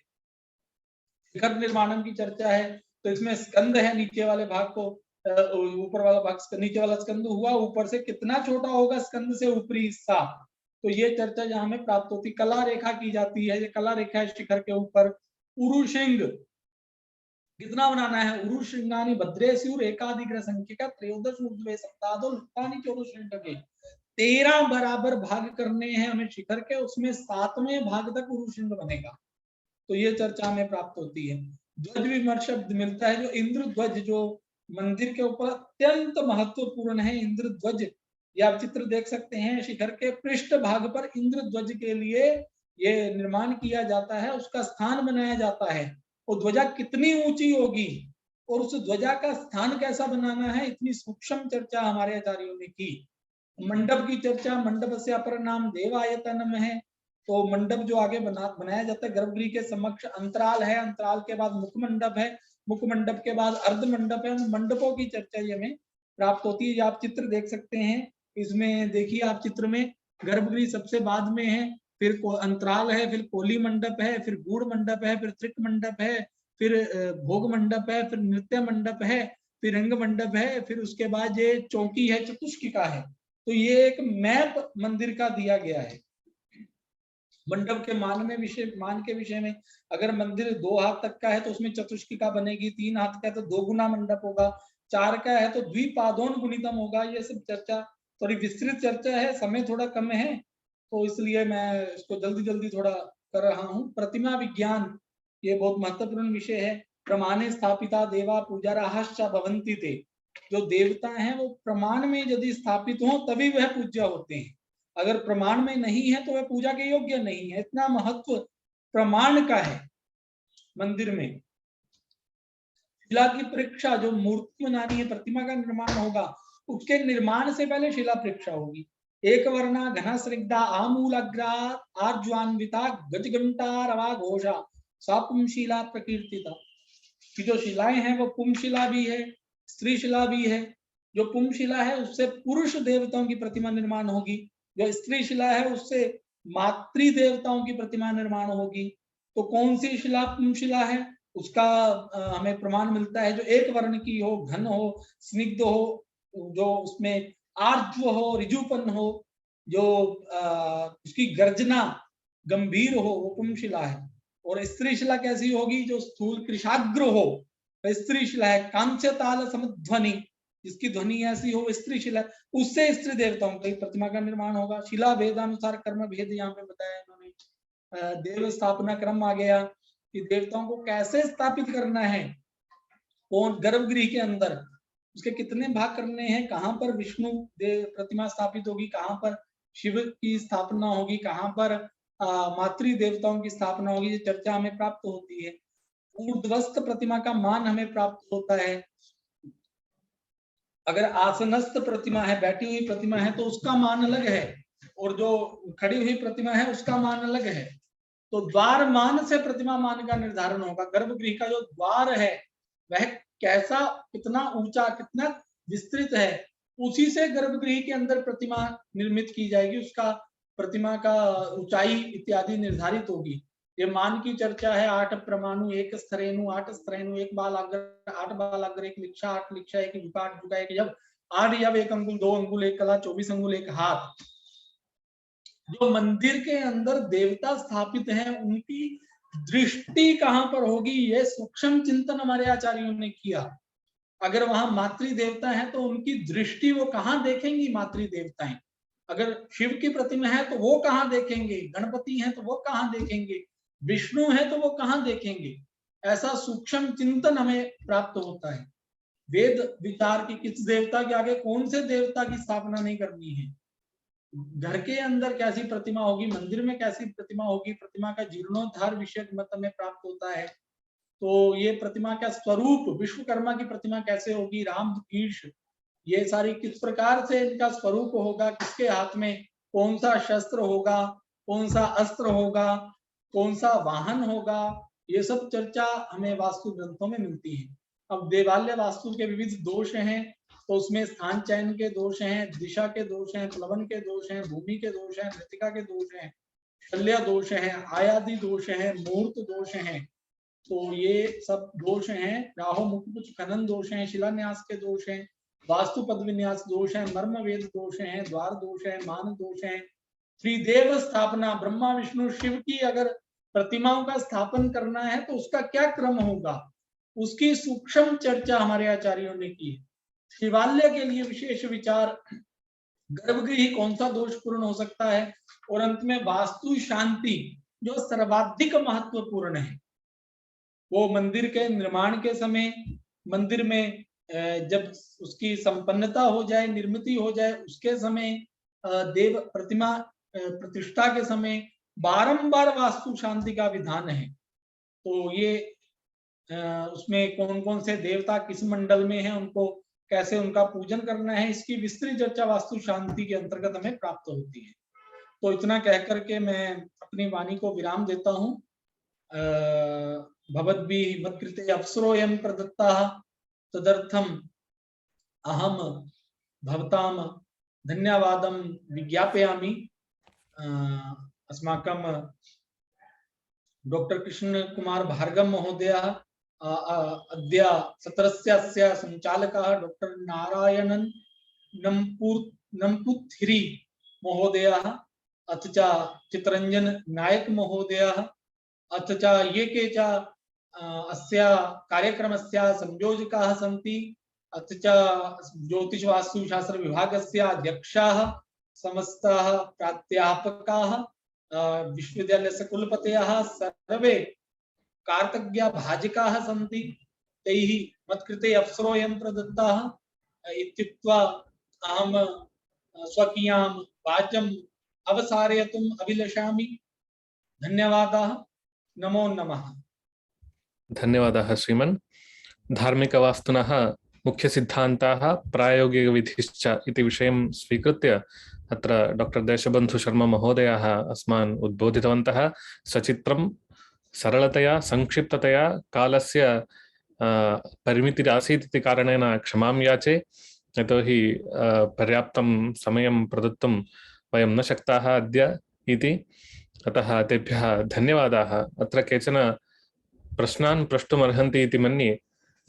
ये प्रश्नान् प्रष्टुमिच्छन्ति ते हैंड राइज कुर्वन्तु।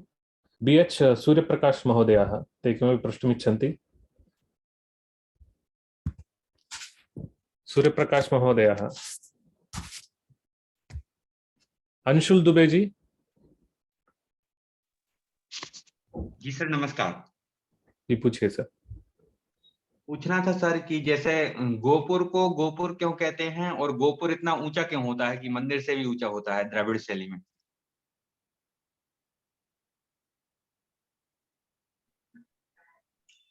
देखिए, गोपुर निर्माण की जो परंपरा है वह हमें उत्तर भारत के मंदिरों में नहीं मिलती, केवल दक्षिण भारत के मंदिरों में ही मिलती है।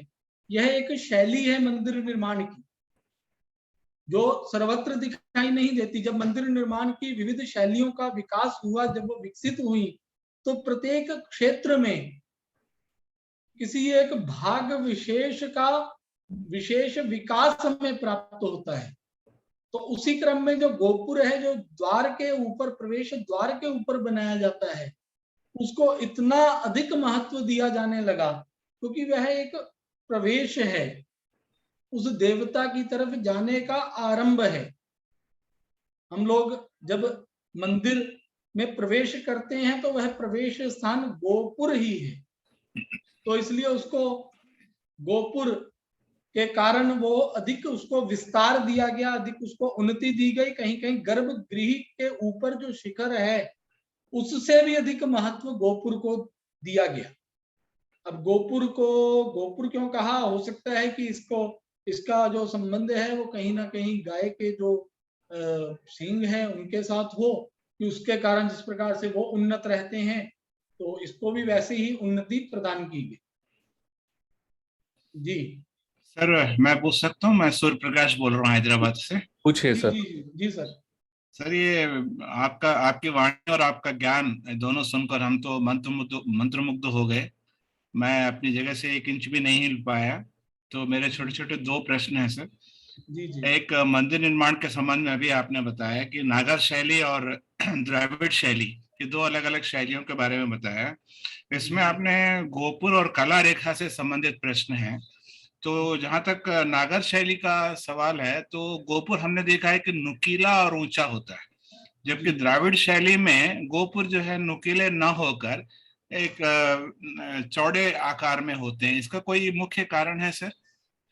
जी देखिए, गोपुर जो है वो नागर शैली में गोपुर निर्माण की कोई वैसे विशेष परंपरा नहीं है। नागर शैली में द्वार निर्माण तो होता है और कहीं कहीं द्वार के ऊपर छोटा सा शिखर बनाया जाता है। शिखर रहता है द्वार के ऊपर, और कुछ मंदिरों में द्वार के ऊपर विशेष शिखर भी नहीं है। परंतु दक्षिण भारत में द्वार के ऊपर गोपुर निर्माण है, और ये निश्चित रूप से भेद तो है, परंतु उस भेद का क्या कारण है? हो सकता है कि वहां की जो भौगोलिक स्थिति है, वह भौगोलिक स्थिति भी इसमें एक कारण हो, क्योंकि जो भी निर्माण होता है, हमारे यहाँ दिक् देश काल की बात की गई है। जैसे पर्वतीय क्षेत्रों में यदि आप हिमाचल की तरफ मंदिरों में चले जाएं, तो वहां पर गोपुर नहीं है, और वहां के शिखर भी, कुछ मंदिरों में शिखर है, कुछ शिखर विहीन है, और जहां शिखर भी है तो कुछ मंदिरों में तो शिखर भी ऐसे झोपड़ी नुमा है। तो कहीं ना कहीं इन शैलियों के विकास का कारण वहां की भौगोलिक स्थिति है, वहां पे प्राप्त होने वाले जो पदार्थ हैं, जिनके माध्यम से उन शिखरों का, गोपुरों का, उन भवनों का निर्माण होना है, उनके लिए कैसा डिजाइन सर्वोत्तम रह सकता है, वहां के वातावरण के अनुसार कैसा उसको बनाया जाए। तो ये कुछ कारण हो सकते हैं जिसके कारण ये गोपुरों के निर्माण में अथवा शिखरों के निर्माण में कुछ भेद हमें प्राप्त होता है, और वहां के लोगों का जो सौंदर्य बोध है, यह भी एक कारण है। जैसे आप देखिए, हर स्थान के लोगों की वेशभूषा में अंतर है। अगर धोत वस्त्र भी पहनना है तो दक्षिण भारत के लोग अलग दृष्टि से पहनेंगे, उत्तर के लोग अलग दृष्टि से पहनेंगे। उसका कारण दोनों तरह के स्थानों के लोगों में सौंदर्य बोध में भिन्नता है। उत्तर भारत में डिजाइन कुछ अलग तरह का लोगों को पसंद है, दक्षिण में अलग है, यह भी एक कारण है। महोदय तिरुपति में अगर आप देखे होंगे, गोपुर के ऊपर में बालाजी का एक छोटा चित्र है, लोग उसको अवश्य देखते हैं। हाँ, तो ये एक यहाँ पर नोट करने वाली बात है। और गुरुजी, ये ध्वजा स्तंभ जो लगभग हर मंदिर के सामने होता है, इसको बिना छुए कोई मंदिर में प्रवेश करता है नहीं। जी जी जी जी इसकी क्या विशेषता रही होगी उस समय? देखिए, जो ध्वज है हमारे यहाँ, ध्वजा के लिए उसको इंद्र ध्वज कहा गया है। और कोई भी मंदिर, इवन घर भी यदि बनाना है तो घर के बनाने के बाद घर पर भी जो ध्वजा स्तंभ, ध्वजा की स्थापना की बात की गई है। और ये कहा गया कि जब ध्वजा के, जिस घर में ध्वजा ना हो उस घर में राक्षसों का वास होता है, वहां नकारात्मकता, नेगेटिविटी वहां पर आने लगती है। तो मंदिर में भी ध्वजा बहुत महत्वपूर्ण है। ध्वजा को देख करके जो देवता है वे प्रसन्न होते हैं, और एक तो इसका यह कारण है। दूसरा, जो ध्वजा है वो उन्नयन की परिचायक है, कि जो ध्वज है, वो जो झंडा है, वह सर्वदा आपको उन्नत, आपकी उन्नति का द्योतक है। जिस प्रकार से एक चिन्ह है, आज अगर भारतीय जनता पार्टी सत्ता में है तो उसकी ध्वजा लहरा रही है। और प्राचीन काल से जो जितने भी राजा लोग थे, उन सब राजाओं की अपनी एक ध्वजा होती थी। ऐसे देवताओं की भी ध्वजा है। आप देखिए, महाभारत में जो अर्जुन का रथ है, वहां पर ध्वजा है, हनुमान जी का चिन्ह है उसमें। तो उस ध्वजा में भी देवत्व का वास है, इसलिए उस ध्वजा के स्पर्श मात्र से आपके जीवन में एक पॉजिटिविटी का संचार होता है। ये सब जितने भी ये चिन्ह है, जितनी भी चीजें हैं, वो कहीं ना कहीं उस देवता से जो निवास मंदिर में आपने प्रतिमा प्रतिष्ठित की है उसके साथ कनेक्टेड है। तो ये कनेक्शन होने के कारण जब जब आप इन सभी तत्वों का, इन सभी पदार्थों का स्पर्श करते हैं, ध्यान करते हैं, चिंतन करते हैं, तो उस प्रतिमा में स्थित जो ऊर्जा है उसका संचार आपके अंदर होता है। गुरुजी, स्पर्श से संबंधित एक और प्रश्न है। जैसे मंदिर में हम दर्शन कर लेते हैं तो उसकी परिक्रमा करते हैं, 3 या 1 जो यथासंभव जो भी हो सके। तो परिक्रमा करते समय मंदिर के जो प्रतिमा के पीछे वाला भाग है उसको लोग छूते हैं, फिर प्रणाम करते हैं। तो ऐसा नहीं करना चाहिए, ऐसा कुछ विद्वानों का कथन है। तो आपकी क्या राय है? देखिए, इसमें एक तो प्रदक्षिणा की चर्चा तो प्राप्त होती है। उसका कारण है कि जो प्रदक्षिणा है, जो भूखंड है वह मंदिर वाला, वहां पर निरंतर लोगों के, भक्त जनों के आवागमन से, निरंतर वहां जप तप पूजन से उस मंदिर का एक एक भाग पवित्र हो जाता है। उसके एक एक भाग में निरंतर ऊर्जा प्रवाहित होती है। तो प्रदक्षिणा करने का कारण यह भी है कि जब हम प्रदक्षिणा करते हैं तो हम अपने जूते चप्पल उतार करके उस मंदिर में चारों तरफ उस प्रासाद के चक्कर लगाते हैं, जिसके कारण उसके अंदर की जो ऊर्जा है वो पैरों के माध्यम से हमारे संपूर्ण शरीर को प्राप्त होती है। ये लिखा है अंशुल दुबे जी ने, एका चंडया रवे सप्ततिस्रो दद्याद विनायके चतस्रः केशवे दद्याद। तो प्रत्येक देवता के लिए प्रदक्षिणा का विधान है। तो प्रदक्षिणा करने से, हम जब प्रदक्षिणा करते हैं तो किसी मंत्र का उच्चारण करते हुए प्रदक्षिणा करते हैं, तो उस मंत्र के कारण भी जो हमारे अंदर ऊर्जा का संचार होता है, वहां भ्रमण के कारण भी संचार होता है। और दूसरी बात कि जो लोग स्पर्श करते हैं, कुछ लोग प्रतिमा के पीछे से जो गर्भगृह का स्थान है उसको स्पर्श करते हैं, उसके बारे में कुछ लोगों का मत है कि यहाँ पर जो देवता है वो गर्भगृह के सर्वाधिक निकट है। तो हम उनके गुरुदेव प्रणाम। गुरुदेव प्रणाम। जी जी जी प्रणाम। गुरुदेव प्रणाम। ये मंदिरों में भगवान पूछ रहा हूँ सर समय बहुत हो रहा है सर, जल्दी पूछिए सर, क्योंकि अगला सेशन है हमारा। वही नारायण जी निवेदन है कि अब हम प्रश्न नहीं लेंगे, जो प्रश्न होंगे आप व्हाट्सएप के ग्रुप में भेजिए, हम देश बंधु जी को साक्षात प्रेषित करेंगे व्हाट्सएप के माध्यम से, वो उनका उत्तर लिखकर हमें भेजेंगे और हम व्हाट्सएप ग्रुप में भेजेंगे धार्मिक वास्तु से संबंधित। और साधुवाद। देश बंधु जी से निवेदन रहेगा कि सर इस पीपीटी को शेयर करिएगा, काफी लोगों की इच्छा है। वैसे हम सभी कार्यक्रमों की पीपीटी उपलब्ध कराएंगे कार्यक्रम के बाद। आप लोगों के कोई भी सेशन से संबंधित प्रश्न हो तो व्हाट्सएप ग्रुप में डालिएगा, हम तद संबंधी आचार्य को भेजेंगे, क्योंकि कार्य की समय की मर्यादा है। अभी हम नेपाल से विद्वान हैं, उनका भी हमें व्याख्यान करना है। धन्यवाद नारायण जी। अधुना संप्रार्थ्यते डॉक्टर चित्तरंजन महोदयान् औपचारिकं धन्यवादं समर्पयतु इति। सभा सरस्वती नमः। एवं प्रप्रथमं धन्यवादमेव ये जिज्ञासवः, शास्त्र जिज्ञासवः प्रतिभागिनः ये भवन्ति, तेषां कृते आदौ साधुवादः वितीर्यन्ते। किमर्थमित्युक्ते वक्ता वक्ति एवं श्रोतारः तत्र यदा शृण्वन्ति तदानीं तत्र शृण्वन्ति किञ्च अवगच्छन्ति। युगपदेव तत्र कार्यं द्वयमेव ते सम्पादयन्ति, तेषामेव कष्टं तत्र महत् आग्रहेण ते शृण्वन्ति, एवं च जिज्ञासामपि उत्पादयन्ति। अतः प्रश्नस्य अवसाद नास्ति। अनेन प्रमाणमायाति आचार्याः, विषयोपस्थापकाः आचार्याः, देशबन्धु शर्मा महोदयः तत्र कथं स्वीय ज्ञानराशिभिः एतेषां नाम शत्रुगणानां वा प्रतिभागिनाम् एवं अभिसिञ्चनं कृतवन्तः इति तत्र प्रश्न निरवच्छिन्न प्रश्नादेव अवगम्यते। इमे युवानः युवविद्वांसः भवन्त्येव, तदपि तेषां नाम अस्ति देशबन्धु।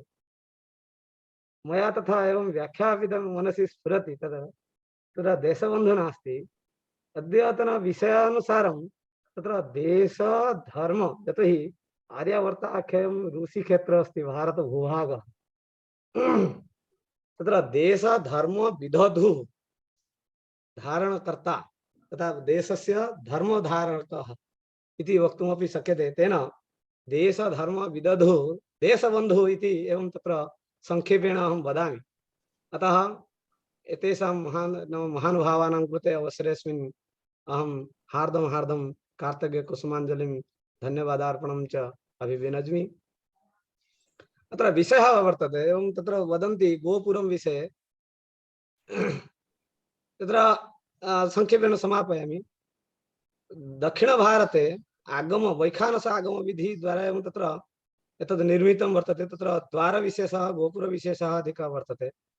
उत्कलविषये यदि पश्यामश्चेत् अधिकतया तत्रैव विशिष्य तत्र जगन्नाथमन्दिरं विष्णुधर्मोत्तरपुराणविधि द्वारा एवं तत्र निर्मितमस्ति। अतः तत्र मन्दिरनिर्माणम्, अत्र मन्दिरनिर्माणं वा गोपुरशैली तत्र यथा अस्ति गोपुरविचारः, तद् पद्धति तत्र आगमपद्धतिः एव तत्र भिन्नं वा भिद्यति। तत् एतद् यथा मया अवगतं, तत्र अन्यैः पृष्ट्वा एवं तत्र अवगतं विशेषज्ञैः। एवम् आचार्याः उक्तवन्तः, तत्र मंदिरम हरिस्वरूपम तदपि भवन्तः स्मरन्तु जगन्नाथ टेम्पल अस्ति अहम उत्कले अस्मि जगन्नाथ मंदिरम एवं पश्यन्ति चेत् ध्वजा सहितं गंगाधर सदृशम एवं भाति ध्वजा एवं प्रतीयमान भवति किल तत्र तेन गंगा प्रवहमाना इति तादृशं भवति हरिहर भेदात्मात्वेन तत्र श्रीजगन्नाथ तत्र उपविष्टो अस्ति तथैव हरि नाम मंदिरम हरिस्वरूपम् इति उच्यते तत्र तदेव हर यदि शरीरम् अस्ति चेत् हरि एव अन्तर्भवति कुत्र हरि यदि अंतर एवं तत्र शरीरं भवति चेत् हर अन्तर्भवति एवं तत्र अस्माकं तदेव अस्ति अस्माकं भारत भूभागस्य धर्म आर्यक्षेत्रस्य आर्यावर्ताख्यस्य धर्मक्षेत्रस्य महात्म्यम् एतद् विशिष्य न केवलं भारत आर्यावर्ताख्य भूभागे एव तत्र दृश्यते न तु तथा विशेषतया भारतात् बहिः वा इतर भूभागे नैव उपलक्ष्यते इति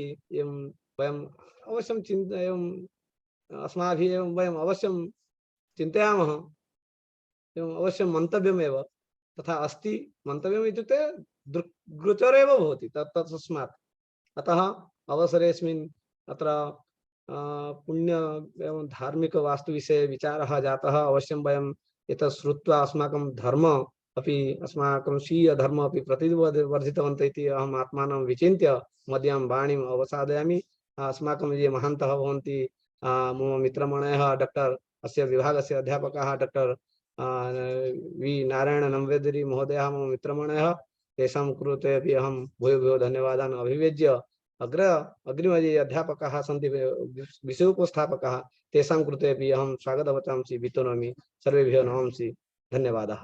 धन्यवादः श्रीमन्। महोदय उस वाक्य को पूरा कर दीजिए ना। क्या सर? बता रहे थे ना प्रथम और दीवार के बीच में बहुत कम गैप रहता है इसलिए लोग पीछे छूते नहीं है दीवार। सर आपको जो कुछ भी है आपको व्हाट्सएप में आप पूछिए सर, आपको उसका उत्तर मिल जाएगा वहां पे। यहाँ द्वितीय सोपान के टाइम हो चुका है सर, आधा घंटा और लिए हैं हम ज्यादा, तो सर अभी वेटिंग में है इसलिए। ठीक है। धन्यवादाः। द्वितीय सोपाने अस्मान् उद्बोधयितुमत्र समागताः सन्ति डॉक्टर माधव प्रसाद पांडे महोदयाः। एते नेपाल संस्कृत विश्वविद्यालये सह प्राध्यापकाः सन्ति। अत्र वास्तुदिग्दर्शनमिति विषयम् अधिकृत्य अस्मान् उद्बोधयन्ति। अतः तेभ्यः सादरं नमस्कारात्मकं स्वागतं व्याहरामि। स्वीय विषयान् च अस्मान् उद्बोधयन्तु इति सम्प्रार्थये। डॉक्टर माधव पांडे महोदयाः। ओम सर्वेभ्यो नमो नमः। ओम ईशिता सर्वभूतानां सर्वभूतमयश्चयः ईशावास्येन सम्बुद्धम् ईश्वरं तं नमाम्यहम्। ईश्वरं तं नमाम्यहम्।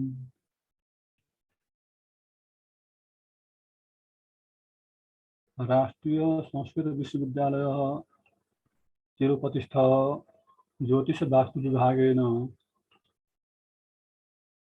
आयोजिता प्रायोगिकं वास्तुशास्त्रमिति विषयिका सप्तदिवसात्मिका अन्ताराष्ट्रीय वास्तुशास्त्रीय कार्यशालायाः त्रयोदश सत्रे अस्मिन् अवसरे अस्याः सभायाः सभापति महोदयाः अस्य विश्वविद्यालयस्य कुलपतयः अस्य कार्यक्रमस्य संयोजकाः सहसंयोजकाः विभागाध्यक्षाः विशेषतः सम्प्रति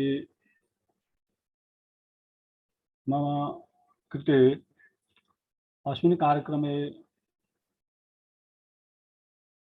डॉक्टर कृष्ण कुमार भार्गव महाभागाः विशेषरूपेण स्मर्यन्ते। अत्र अस्य कार्यक्रमस्य संचालकाः सर्वेपि महाभागाः प्रणम्यन्ते। बहुभिर् जन्मभिः कृतकर्म द्वारा एतादृशं विद्युत् सम्मेलनं प्राप्यते। तस्मात् भाग्यवृत्ति द्वारा एव अस्मिन् सम्मेलने अस्मिन् कार्यक्रमे अस्यां कार्यशालायां प्राप्तोऽस्मि इति मन्येऽहम्। मूलतः वास्तुशास्त्र विषये बहुभिर्विद्वद्भिः बहुभिः व्यक्तीकृतम्।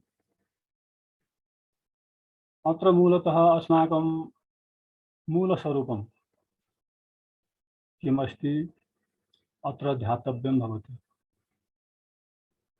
विज्ञाः अपि भवन्ति, क्रियाशीला अपि भवन्ति, परन्तु ते यानि कर्माणि कुर्वन्ति ते जनाः स्वस्य मूलस्वरूपं जानन्ति न वा, स्मरन्ति न वा, महत्वपूर्ण विषय अस्ति। यथा भागवते कथा वर्तते कृष्णस्य उत्सवार्थं क्रियमाणस्य कार्यक्रमस्य विषये। तत्र कृष्णस्य कृते क्रियमाणः कार्यक्रमः आसीत्, परन्तु कृष्णः कुत्र स्वपिति जनाः विस्मृता जनाः दृष्ट्वा कृष्णः तान् स्मारयति।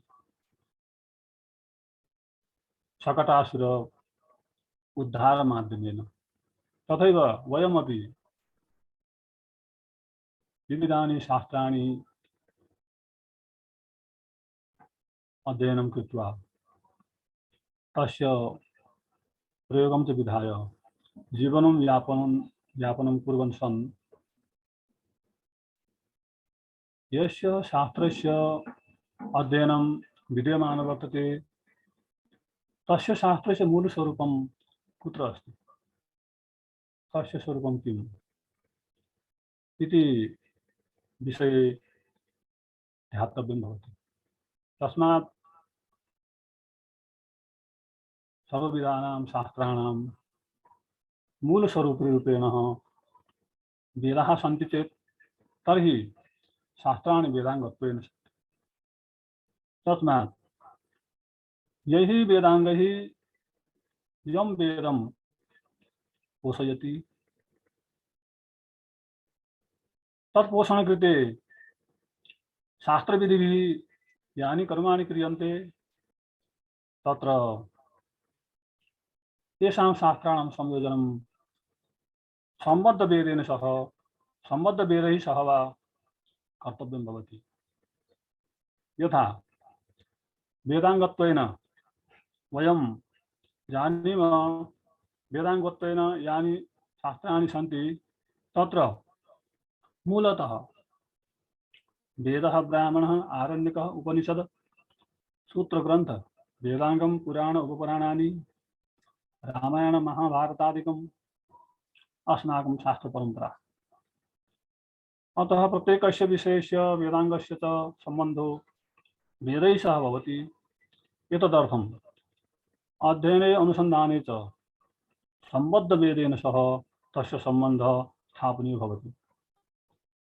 यतोहि सर्वविध प्रामाणिकशास्त्राणां मूलरूपा वेदाः सन्ति। वैज्ञानिकशास्त्रत्वेन समादृतं वेदाङ्गत्वेन परिगणितं ज्योतिषशास्त्रं भगवतो वेदपुरुषस्य नेत्ररूपम् अस्ति। सिद्धान्तसंहिता होरात इति भेदेन त्रिस्कन्धात्मकम् इदं शास्त्रम्। तत्र संहितास्कन्धस्य बहुषु विषयेषु एको विशिष्टो भागो वास्तुविद्यात्वेन विख्यातः। अथर्ववेदस्य उपवेदरूपं स्थापत्यशास्त्रमेव समग्र कलोद्गमस्थानमस्ति। अस्यैव नाम वास्तुशास्त्रं वास्तुविद्या एव। वास्तुशास्त्रं शिल्पशास्त्रं स्थापत्यवेदश्च इति।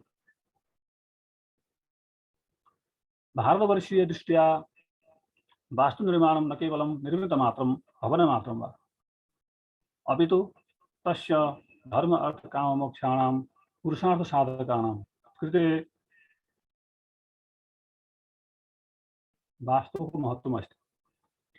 ऐहिक पारलौकिक आभ्युदय संसाधने च निमित्तत्वम्। अतः एकत्र सौंदर्य संपन्ना स्थिरता सा अपि न केवलं भवनादीनां गृहादीनां वा अपितु समस्तस्यापि परिवारस्य आयु आरोग्य ऐश्वर्यमयी समृद्धि शांतिदायिनी वंशवर्धिनी विकसित अपरत्र च सर्वतस्मात् कर्मफलपूर्णतायाः साधिका वास्तुविद्या। अथर्ववेदस्य उपवेदत्वेन समारब्धं सूत्रसंहितादिभिः उपबृंहितं च इदं शास्त्रं सर्वत्र सुविकसितं समृद्धतमं चास्ति। वस्तुतः प्राच्य भारतवर्षीय समाजे वास्तुशास्त्र विद्या लोकविद्या रूपेण प्रचलिता आसीत्। विविधेषु शुल्बसूत्रेषु समरांगणे अद्भुतसागरे संग्रहशिरोमणौ वास्तुसौख्य प्रभृति ग्रंथेषु च आलोचितानि सन्ति। तत्र लोकमांगल्यपराणि वास्तुशास्त्र निर्देशकानि सूत्राणि सन्ति। अस्माकं वास्तुशास्त्रस्य प्रयोगः शुभे मुहूर्ते भूमिपरीक्षणेन प्रारभ्यते। तत्र च क्षेत्रशोधनप्रकाराः समीपस्थशुभासु वृक्षनिरूपणादयोः ग्राह्या ग्राह्यकाष्ठोपक्रमः प्राचीनगृहकाष्ठस्य नूतनगृहे नियोजनं शोभनं वा अशोभनम् इति राज्ञो गृहनिर्माणतः समारभ्य दैवज्ञपुरोहिताभिषेकादिपूर्वकं विभिन्नानां राजपुरुषाणां गृहनिर्माणादि प्रक्रिया विस्तरेण विवेचिता सन्ति। गृहनिर्माणारम्भे निर्माणसम्पन्ने च 81 पदयुतस्य वास्तुपुरुषस्य शास्त्रोक्तविधिना पूजनादिकं कर्तव्यं भवति। अस्मिन् शास्त्रे वास्तुसम्बद्धाः अनेके विषयाः सूक्ष्मशिक्षया समाविष्टाः सन्ति वास्तुविद्यायां। तत्र पूर्वं यदुक्तं बहुभिः विद्वद्भिरपि उक्तं प्रथमं वास्तोः प्रथमं गृहनिर्माणे भवननिर्माणे च प्रथमं भूमिपरीक्षणं भवति। द्वितीयं च क्षेत्रशोधनं, तदनन्तरं वृक्षनिरूपणं, कीदृशाः वृक्षाः गृहस्य कुतः स्थाप्यम् इति, ग्राह्यकाष्ठनिरूपणं, राजगृहं, दैवज्ञगृहं, पुरोहितगृहं, विषकगृहं, अन्य राजपुरुषगृहं, गृहनिर्माणादि प्रक्रिया, शिलान्यासः, 81 वास्तुदेवपूजा, प्रतिमा विधानादि संबद्ध अनेके विषयाः प्राप्यन्ते। तत्र संहितायां वर्णितेषु विषयेषु एकमपि वास्तुशास्त्रं पूर्वमेव उक्तं। तस्य बहुषु शाखासु वास्तुशास्त्रस्य काचित् प्रतिनिधिभूता शाखाः प्रस्तौमि। यथा यज्ञीय वास्तु, यज्ञ संबद्ध वास्तु विषये शुल्बसूत्रेषु व्याख्यानं मिलति। तथैव गृहवास्तु यत्र भूमिचयनं, द्वारस्य स्थापनं, वृक्षाः कुत्र कुत्र रोप्यन्ते, अन्ये च बहवः विषयाः अत्र विचार्यन्ते। नगरवास्तु, ग्रामवास्तु, दुर्ग सीमास्तम्भनं च सीमास्तम्भादीनि च कथं स्थाप्यन्ते, तथैव प्रासादवास्तु, देवालयादि निर्माणे, उद्यानवास्तु, आरामवास्तु, जलाशयवास्तु, जलाशय निर्माणे अपि वास्तोः अध्ययनं कर्तव्यं भवति। विमानवास्तु अपि वास्तुविद्यायाम् आयाति। कलावास्तु यथा मूर्तिकला आदि विविधादिषु पुराणेषु कला विषये वर्णनं प्राप्यते। मंत्रवास्तु, मंत्रेषु अपि वास्तु भवति। अस्य अथर्ववेदस्य उपवेदरूपः स्थापत्यवेद एव वास्तुशास्त्ररूपेण बहुविधग्रन्थैः व्यक्तीकृतोऽस्ति।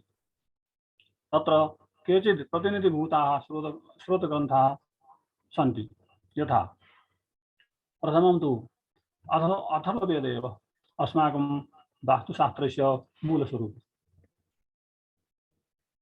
तस्य उपवेदरूपेण स्थापत्यवेदः तदनन्तरं सुलभसूत्रं बहु संहिताग्रन्थेषु सम्प्रति बहु उपलब्धा बृहत्संहिताग्रन्थं ग्रन्थः अत्र अग्निपुराण मत्स्यपुराण विष्णुपुराण आदीनि तथैव रामायण महाभारतादिकं मानसार काश्यपशिल्पशास्त्रं वास्तुसूत्रोपनिषद विश्वकर्म प्रकाशः वास्तुसौख्यम् आयादिलक्षणं मनुष्यालय चंद्रिका जयमतं सम्मरांगण सूत्रधार अद्भुत सागर वास्तुमंडनम वास्तुविद्यापति गृह वास्तुसार निर्दोष वास्तु वास्तुचक्रम वास्तुशास्त्रम च पुनश्च वास्तुमंजरी मानविज्ञानम अपराजितापेक्ष वास्तुराजवल्लभादिनी विश्वंभर वास्तु प्रासाद निर्णय कुमार वास्तु वास्तुविधि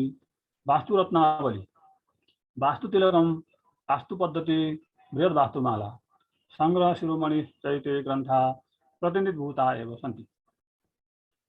वास्तु विषय संबद्धा ग्रंथास्तु अनेके सन्ति परंतु अत्र प्रतिनिधिरूपेण एते ग्रंथाः अत्र उपस्थापिताः सन्ति। अत्र मूलतः बहुविधाः विचारणीया विषयाः भवन्ति। तत्र मूलरूपेण प्रथमं यथा भूमिचयनं भवति तथैव तदनन्तरं खातारम्भतः शिलान्यासमुहूर्तो विधिश्च ज्ञातव्यो भवति। द्वारस्थापनस्थानं द्वारपरिमाणं तस्य स्थापनमुहूर्तो विधिश्च ज्ञातव्या भवन्ति। निर्माणसम्पन्ने एकाशीति वास्तुपुरुषपूजनमुहूर्तो विधिश्च ज्ञातव्यो। निर्माणसम्पन्ने कृतदेवस्थापने गृहे यथा काले कर्तव्या समाराधना तस्मिन् गृहे निवसद्भिर्जनैः कर्तव्याचारादीनि ज्ञात्वा तदनुसारेण आचार्य कर्तव्य पालनेन तत्र वास्तव्या जना सुखिनो भवन्ति। मूलतः कृतस्य कर्मणः विधि तथा तस्य कालश्च मूलरूपेण अत्र वास्तुशास्त्रस्य महत्वपूर्णः वर्तते। या वास्तुशास्त्रविद्या साम्प्रतम् आर्किटेक्चर इति नाम्ना व्यवहारपदवीम् अधिरोहति। तस्याः तलस्पर्शि विश्लेषणम् अस्माकं धर्मशास्त्रे वास्तुशास्त्रे ज्योतिषशास्त्रे स्मृतिसूचक प्रकामं द्रष्टुं शक्यते। अनेन हेतुना विषयोऽयं नितान्तं प्रासंगिकतां भजते।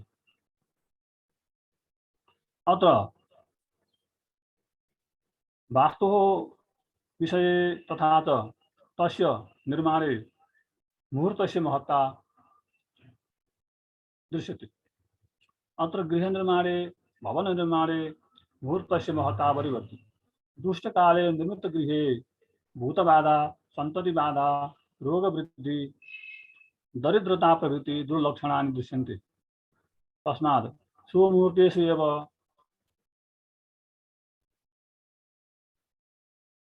गृह संपादनं कर्तव्यं भवति। शुभमुहूर्ते संपादितं गृहं पुष्पमाल्यादिभिः मांगल्य सूचकादिभिः सुसम्यक् प्रकारेण अलङ्कर्तव्यं भवति गृहं। तथैव एकाशीतिपदवास्तुपदाश्रितदेवानां पूजनं बलिदानं च कर्तव्यं भवति। तदनन्तरमेव शुभमुहूर्ते गृहप्रवेशः कर्तव्यः। अनेन कर्तव्येन गृहं संस्कारयुक्तं भवति। संस्कारिते अस्मिन् गृहे निवसतो गृहस्थः चिरसुखी भवति। अत्र वास्तुशास्त्रस्य स्रोतरूपेण अथर्ववेदस्य उपवेदस्तु स्थापत्यशास्त्ररूपेण प्रसिद्धो अस्ति। पुराणेषु उपपुराणेषु महाभारतादिषु तु यत्र तत्र वास्तुशास्त्रविषये चर्चा दृश्यते। श्रीमद्भागवत महापुराणे भगवद आज्ञया विश्वकर्मा द्वारा निर्मित द्वारकापुरी निर्माण वर्णनं तत्र दृश्यते।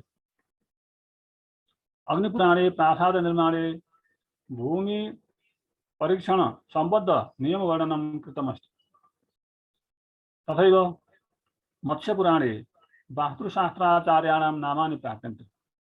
महाभारते विविध स्थले वास्तुशास्त्र संबद्ध चर्चा कृता। तत्र हस्तिनापुर निर्माणे द्वारका निर्माणे लाक्षागृह प्रभृति निर्माणे वास्तु निपुणता दृश्यते। सम्प्रति इयं विद्या स्वकीयां प्रकृतिम् आकृतिश्च विकासयन्ति। आर्किटेक्चर इति आधुनिक नामधेयो बृहत् शास्त्रत्वेन उपमिता। यस्य अध्ययनस्य अध्यापनस्य च तत्र गवेषणाय स्थापिताः स्वतन्त्राः अपि विश्वविद्यालयाः सर्वस्मिन् अपि संसारे सन्ति।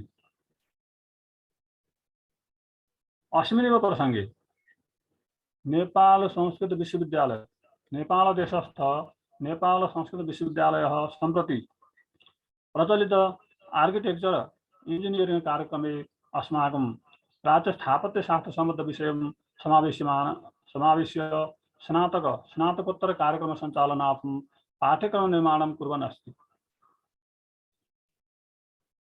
अनेन वास्तुशास्त्राध्ययन व्याजेन आधुनिक प्राविधिकाः अध्येतारश्च संस्कृत बाङ्मय संबद्ध विषयेषु जीवन पद्धतिषु च परिचीयमाना भवेयुः इति ध्येया। 57% वैदिक वास्तु संबद्धाः विषयाः तत्र समावेश्यमानाः सन्ति।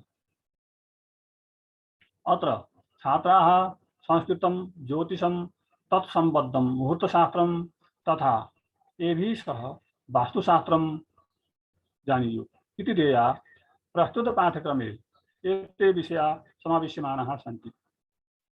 एवमेव छात्राः कर्तव्यपरायणाः नैतिकाश्च भवेयुः। एतदर्थं पाठ्यक्रमे उपनिषद संबद्धाः नीतिशास्त्र संबद्धाः च केचित् श्लोकाः अत्र समाविष्टाः सन्ति। मूलतः यस्मिन् कस्मिन्नपि कर्मणि प्रवृत्तिकाले स मानवः नैतिकवान् अस्ति न वा तस्याधारेण तेन कृतस्य कर्मणः सफलता वा असफलता अग्रे आयाति। तस्मात् यस्मिन् कस्मिन्नपि कर्मणि प्रवृत्तः सन् मानवः नैतिकवान् स्यात्, स्वकीय धर्मपरायणः स्यात्, यः जानाति तत् प्रयोगार्थं प्रवृत्तो स्यात् इति ध्येया अत्र पाठ्यक्रमे वास्तु संबद्ध वास्तु इंजीनियरिंग पाठ्यक्रमे नैतिकवान् भवेयुः इति कामनया पाठ्यक्रमे सामग्री संकलनं विहितमस्ति। पाठ्यक्रम निर्माणे वयं विविध विश्वविद्यालय संबद्धाः प्राध्यापकाः 5 सदस्याः स्मः। सम्प्रति स्नातक स्तरीय पाठ्यक्रमः सम्पाद्यमानो अस्ति। इतः परं यथाशीघ्रमेव समितिः स्नातकोत्तर स्तरीय पाठ्यक्रम निर्माणे संलग्नो भवति। अत्र भवतां वास्तुविशारदां परामर्शस्य अपेक्षा अत्र भवति। अस्माकं नेपाल संस्कृत विश्वविद्यालयतः पाठ्यक्रम समितेर्माध्यमेन तत्र भवतां विश्वविद्यालयस्य सम्बद्ध निकायेन सह सहकार्यार्थम् अत्रैव पाठ्यक्रम निर्माण समितेः सदस्यत्वेन अहम् अनुगृह्णामि। विद्युज्जनानां सम्बद्ध विशेषज्ञानां सहायेन वयं कृतार्थाः भवेम इति मदीया।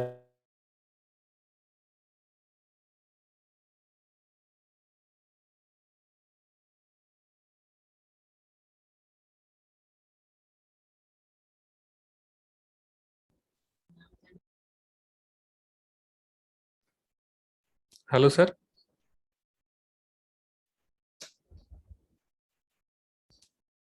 सर हैंग हो गया है सर। शास्त्र विषये इदानीम् उच्यतां श्रूयते। आम् आम्।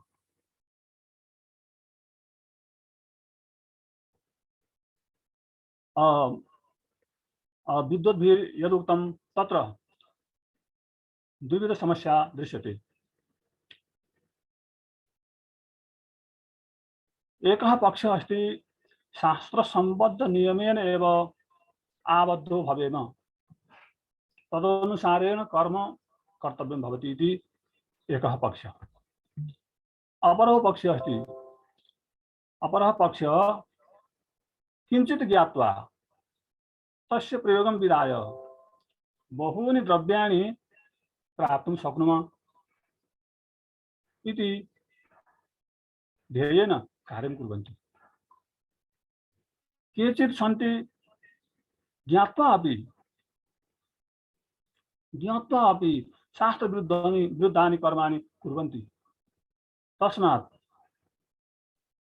शास्त्रसम्बद्ध नियमानुसारेण कर्तव्यपरायणाः वास्तुशास्त्रिणः भवेयुः, एषा कामना वर्तते। यस्य भावना यादृशी भवति तस्य कर्मप्राप्तिरपि तादृशरूपेण एव फलति। तस्मात् सदाचारयुक्ताः वास्तुशास्त्रिणः भवन्तु इति कामना। यतोहि जनः यद् आचरति तदेव आदेष्टुं शक्नोति। यः स्वयं सदाचारी नास्ति स कथं सदाचारविषये वक्तुं शक्नोति। तस्मात् आदेश अधिकारार्थं स्वयमेव तस्य अधिकारी भवितुम् आचारवान् स्यात्। एतदर्थं वयं संस्कृतविश्वविद्यालयेषु, बहुषु संस्कृतविश्वविद्यालयेषु बहुविधाः विषयाः पाठयामः, परन्तु तत्सम्बद्धविषयाणां प्रयोगः न्यूनरूपेण दृश्यते समाजे। तस्मात् यत् पाठ्यते तद् प्रयोगमूलको स्यात्। एतदर्थम् अत्र प्रायोगिकवास्तुशास्त्रम् इति विषये एषा कार्यशाला यत् समायोजिता, एतदर्थम् आयोजकेभ्यः धन्यवादम् अर्पयामि। शास्त्राध्ययनपूर्वकं तस्य आचरणं मूलतः सर्वासां समस्यानां समाधानं वर्तते। यदा पठ्यते परन्तु तदनुसार रूपेण आचारे न आयाति तर्हि सा समस्या भवति। स जन स्वात्मानं ज्ञाता इति मन्यमानोऽपि व्यवहाररूपेण स ज्ञाता इति नैव जानीते। एतदर्थं वास्तुशास्त्रसम्बद्ध विषयेषु जनाः प्रत्यक्षरूपेण प्रयोगात्मकरूपेण कार्यं कर्तुं समर्था भवेयुः इति कामनया कृतस्य कार्यक्रमस्य कृते अत्र समेषां हार्दं धन्यवादं प्रकटयामि। धन्यवादः। जयतु संस्कृतम्। धन्यवादः श्रीमन्। वास्तुदिग्दर्शकेभ्यः डॉक्टर माधव प्रसाद पांडे महोदयेभ्यः धन्यवादान् व्याहरामि। औपचारिक धन्यवाद समर्पणात् पूर्वं तत्र प्रश्नकरणसमयः अस्ति। यदि कोऽपि प्रश्नान् प्रष्टुम् इच्छन्ति केऽपि प्रष्टुमर्हन्ति, तत्र हैंड राइज कुर्वन्तु, अनन्तरं प्रश्नं प्रष्टुमर्हति।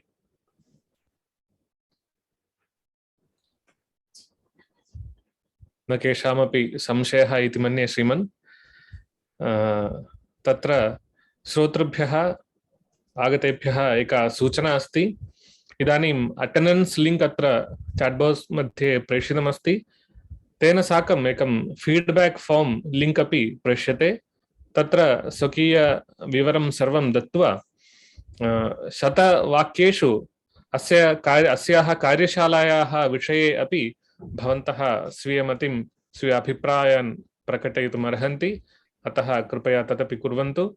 अपराह्ने 3 वादने अस्माकं समापन समारोहः भविष्यति। तत्रापि भवतां सर्वेषाम् अनुमतिं कामयमानाः इदानीं सम्प्रार्थये डॉक्टर चित्तरंजन नायक महोदयान् औपचारिकं धन्यवादं समर्पयन्तु इति।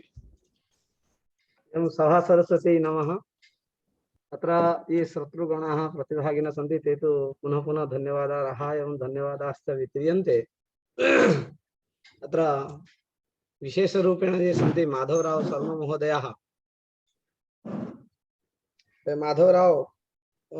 माधव प्रसाद पाण्डेय महोदयः, माधव प्रसाद पाण्डेय महोदयः ते नेपाल निवासिनः भवन्ति।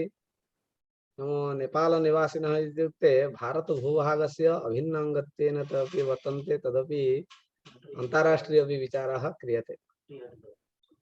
आचार्याः महन्तः नैकेषु शास्त्रेषु कृतभूरि परिश्रमाः एवं नेपाल संस्कृत विश्वविद्यालयस्य सहप्राध्यापकाः नाम सहप्राध्यापकत्वेन कार्यं कुर्वन्तः सन्ति। आचार्याणाम् उपदेश नितरां भवतु इति अस्माकं कृते एवं अनुजानाम् एवं कृते नितराम् आचार्याणाम् उपदेशः भवतु इति अहं सर्वप्रथमं कामये। एवं च सत्रेऽस्मिन् आचार्यः वास्तुशास्त्रं वर्गीकृत्य किञ्च धर्मप्रतिष्ठापन वा धर्मचिन्तनं धार्मिकव्यवहार तद्विषये अस्मान् प्रचोदितवन्तः। अत्र अहं वदामि, तत्र नेपालस्य एवं तत्र उत्कलप्रदेशस्य कश्चन धर्मसम्बन्धः नाम श्रीजगन्नाथस्य रथाव उत्सवे बहूनि द्रव्याणि नेपालतः आगच्छति। अस्माकं तत्र ये राजा सन्ति एवं तत्र राज्ञः गजपति महाराज्ञः महाराजस्य परिवारः अपि तत्र सम्बन्धः वर्तते नेपालेन सह। वस्तुतः ते मूलभूतः तत्रापि वंशजाः इति तत्र अस्ति सम्बन्धः। धर्मसम्बन्धः कथम् इंटर्लिंक अस्ति भारत एवं नेपाल सहितं तत्र जानन्ति एव। भगवत्याः माता सीतादेव्याः अपि तत्र नेपालेन सह सम्बन्धः यथा अस्ति, एवं तत्र बौद्धा सम्बन्धः विद्यते एव ऐतिहासिकरूपेण। तत्र नास्ति संशयः, सर्वे भारतीयाः अवश्यं जानन्ति, हृद्गताः भवन्ति। एवं तदर्थम् अभिन्न अङ्गत्वम् इति मया उक्तं। नेपाल भारतस्य सम्बन्धः अभिन्न अङ्गत्वम् इति उच्यते, परन्तु इंटरनेशनल अपि तत्र अन्ताराष्ट्रीयपि तत्र सभाजयति। अवसरेऽस्मिन् आचार्याणां कृते यदुच्यते बहुषु कार्येषु व्यस्ताः व्यग्राः सन्ति, तदपि अस्माकं प्रार्थनाम् उरीकृत्य ते अस्मान् एवं प्रचोदितवन्तः अत्र आगत्य श्रोतृगणानां प्रतिभागिनां कृते अस्माकं कृते। अतः अहं विश्वविद्यालयपक्षतः विभागपक्षतः कार्यकर्तॄणां सर्वेषां पक्षतः एवं श्रोतृगणानां तथा जिज्ञासूनां सर्वेषां पक्षतः अहं महोदयानां कृते हार्दं धन्यवादान् वितीर्य सततं नौमि। धन्यवादः। एवं च अस्माकं ये आचार्याः मित्रमणयः सन्ति तेपि पुनः पुनः धन्यवादाः। डॉक्टर नारायण नंबूद्री महोदयः ते मम अत्यन्त मित्रमणयः भवन्ति, तेषां कृतेपि धन्यवादाः वितीर्य नमस्करोमि। धन्यवादाः सर्वेभ्यः। धन्यवादाः श्रीमन्। अपराह्ने 3 पुनः मिलामः। पूर्व सूचितवत् अत्र फीडबैक फॉर्म एकं प्रेष्यते, कृपया तत् पूरयन्तु। स्वकीयान् अभिप्रायान् अत्र अस्मान् बोधयन्तु। आगामिनि काले एतासु कार्यशालासु कीदृशम् अस्माभिः तत्र चिन्तनं कर्तव्यमित्यपि भवतां तत्र मार्गदर्शनम् अपेक्षते अवश्यमेव। अतः पुनः अपराह्ने 3 मिलामः। धन्यवादाः। धन्यवादाः श्रीमन्।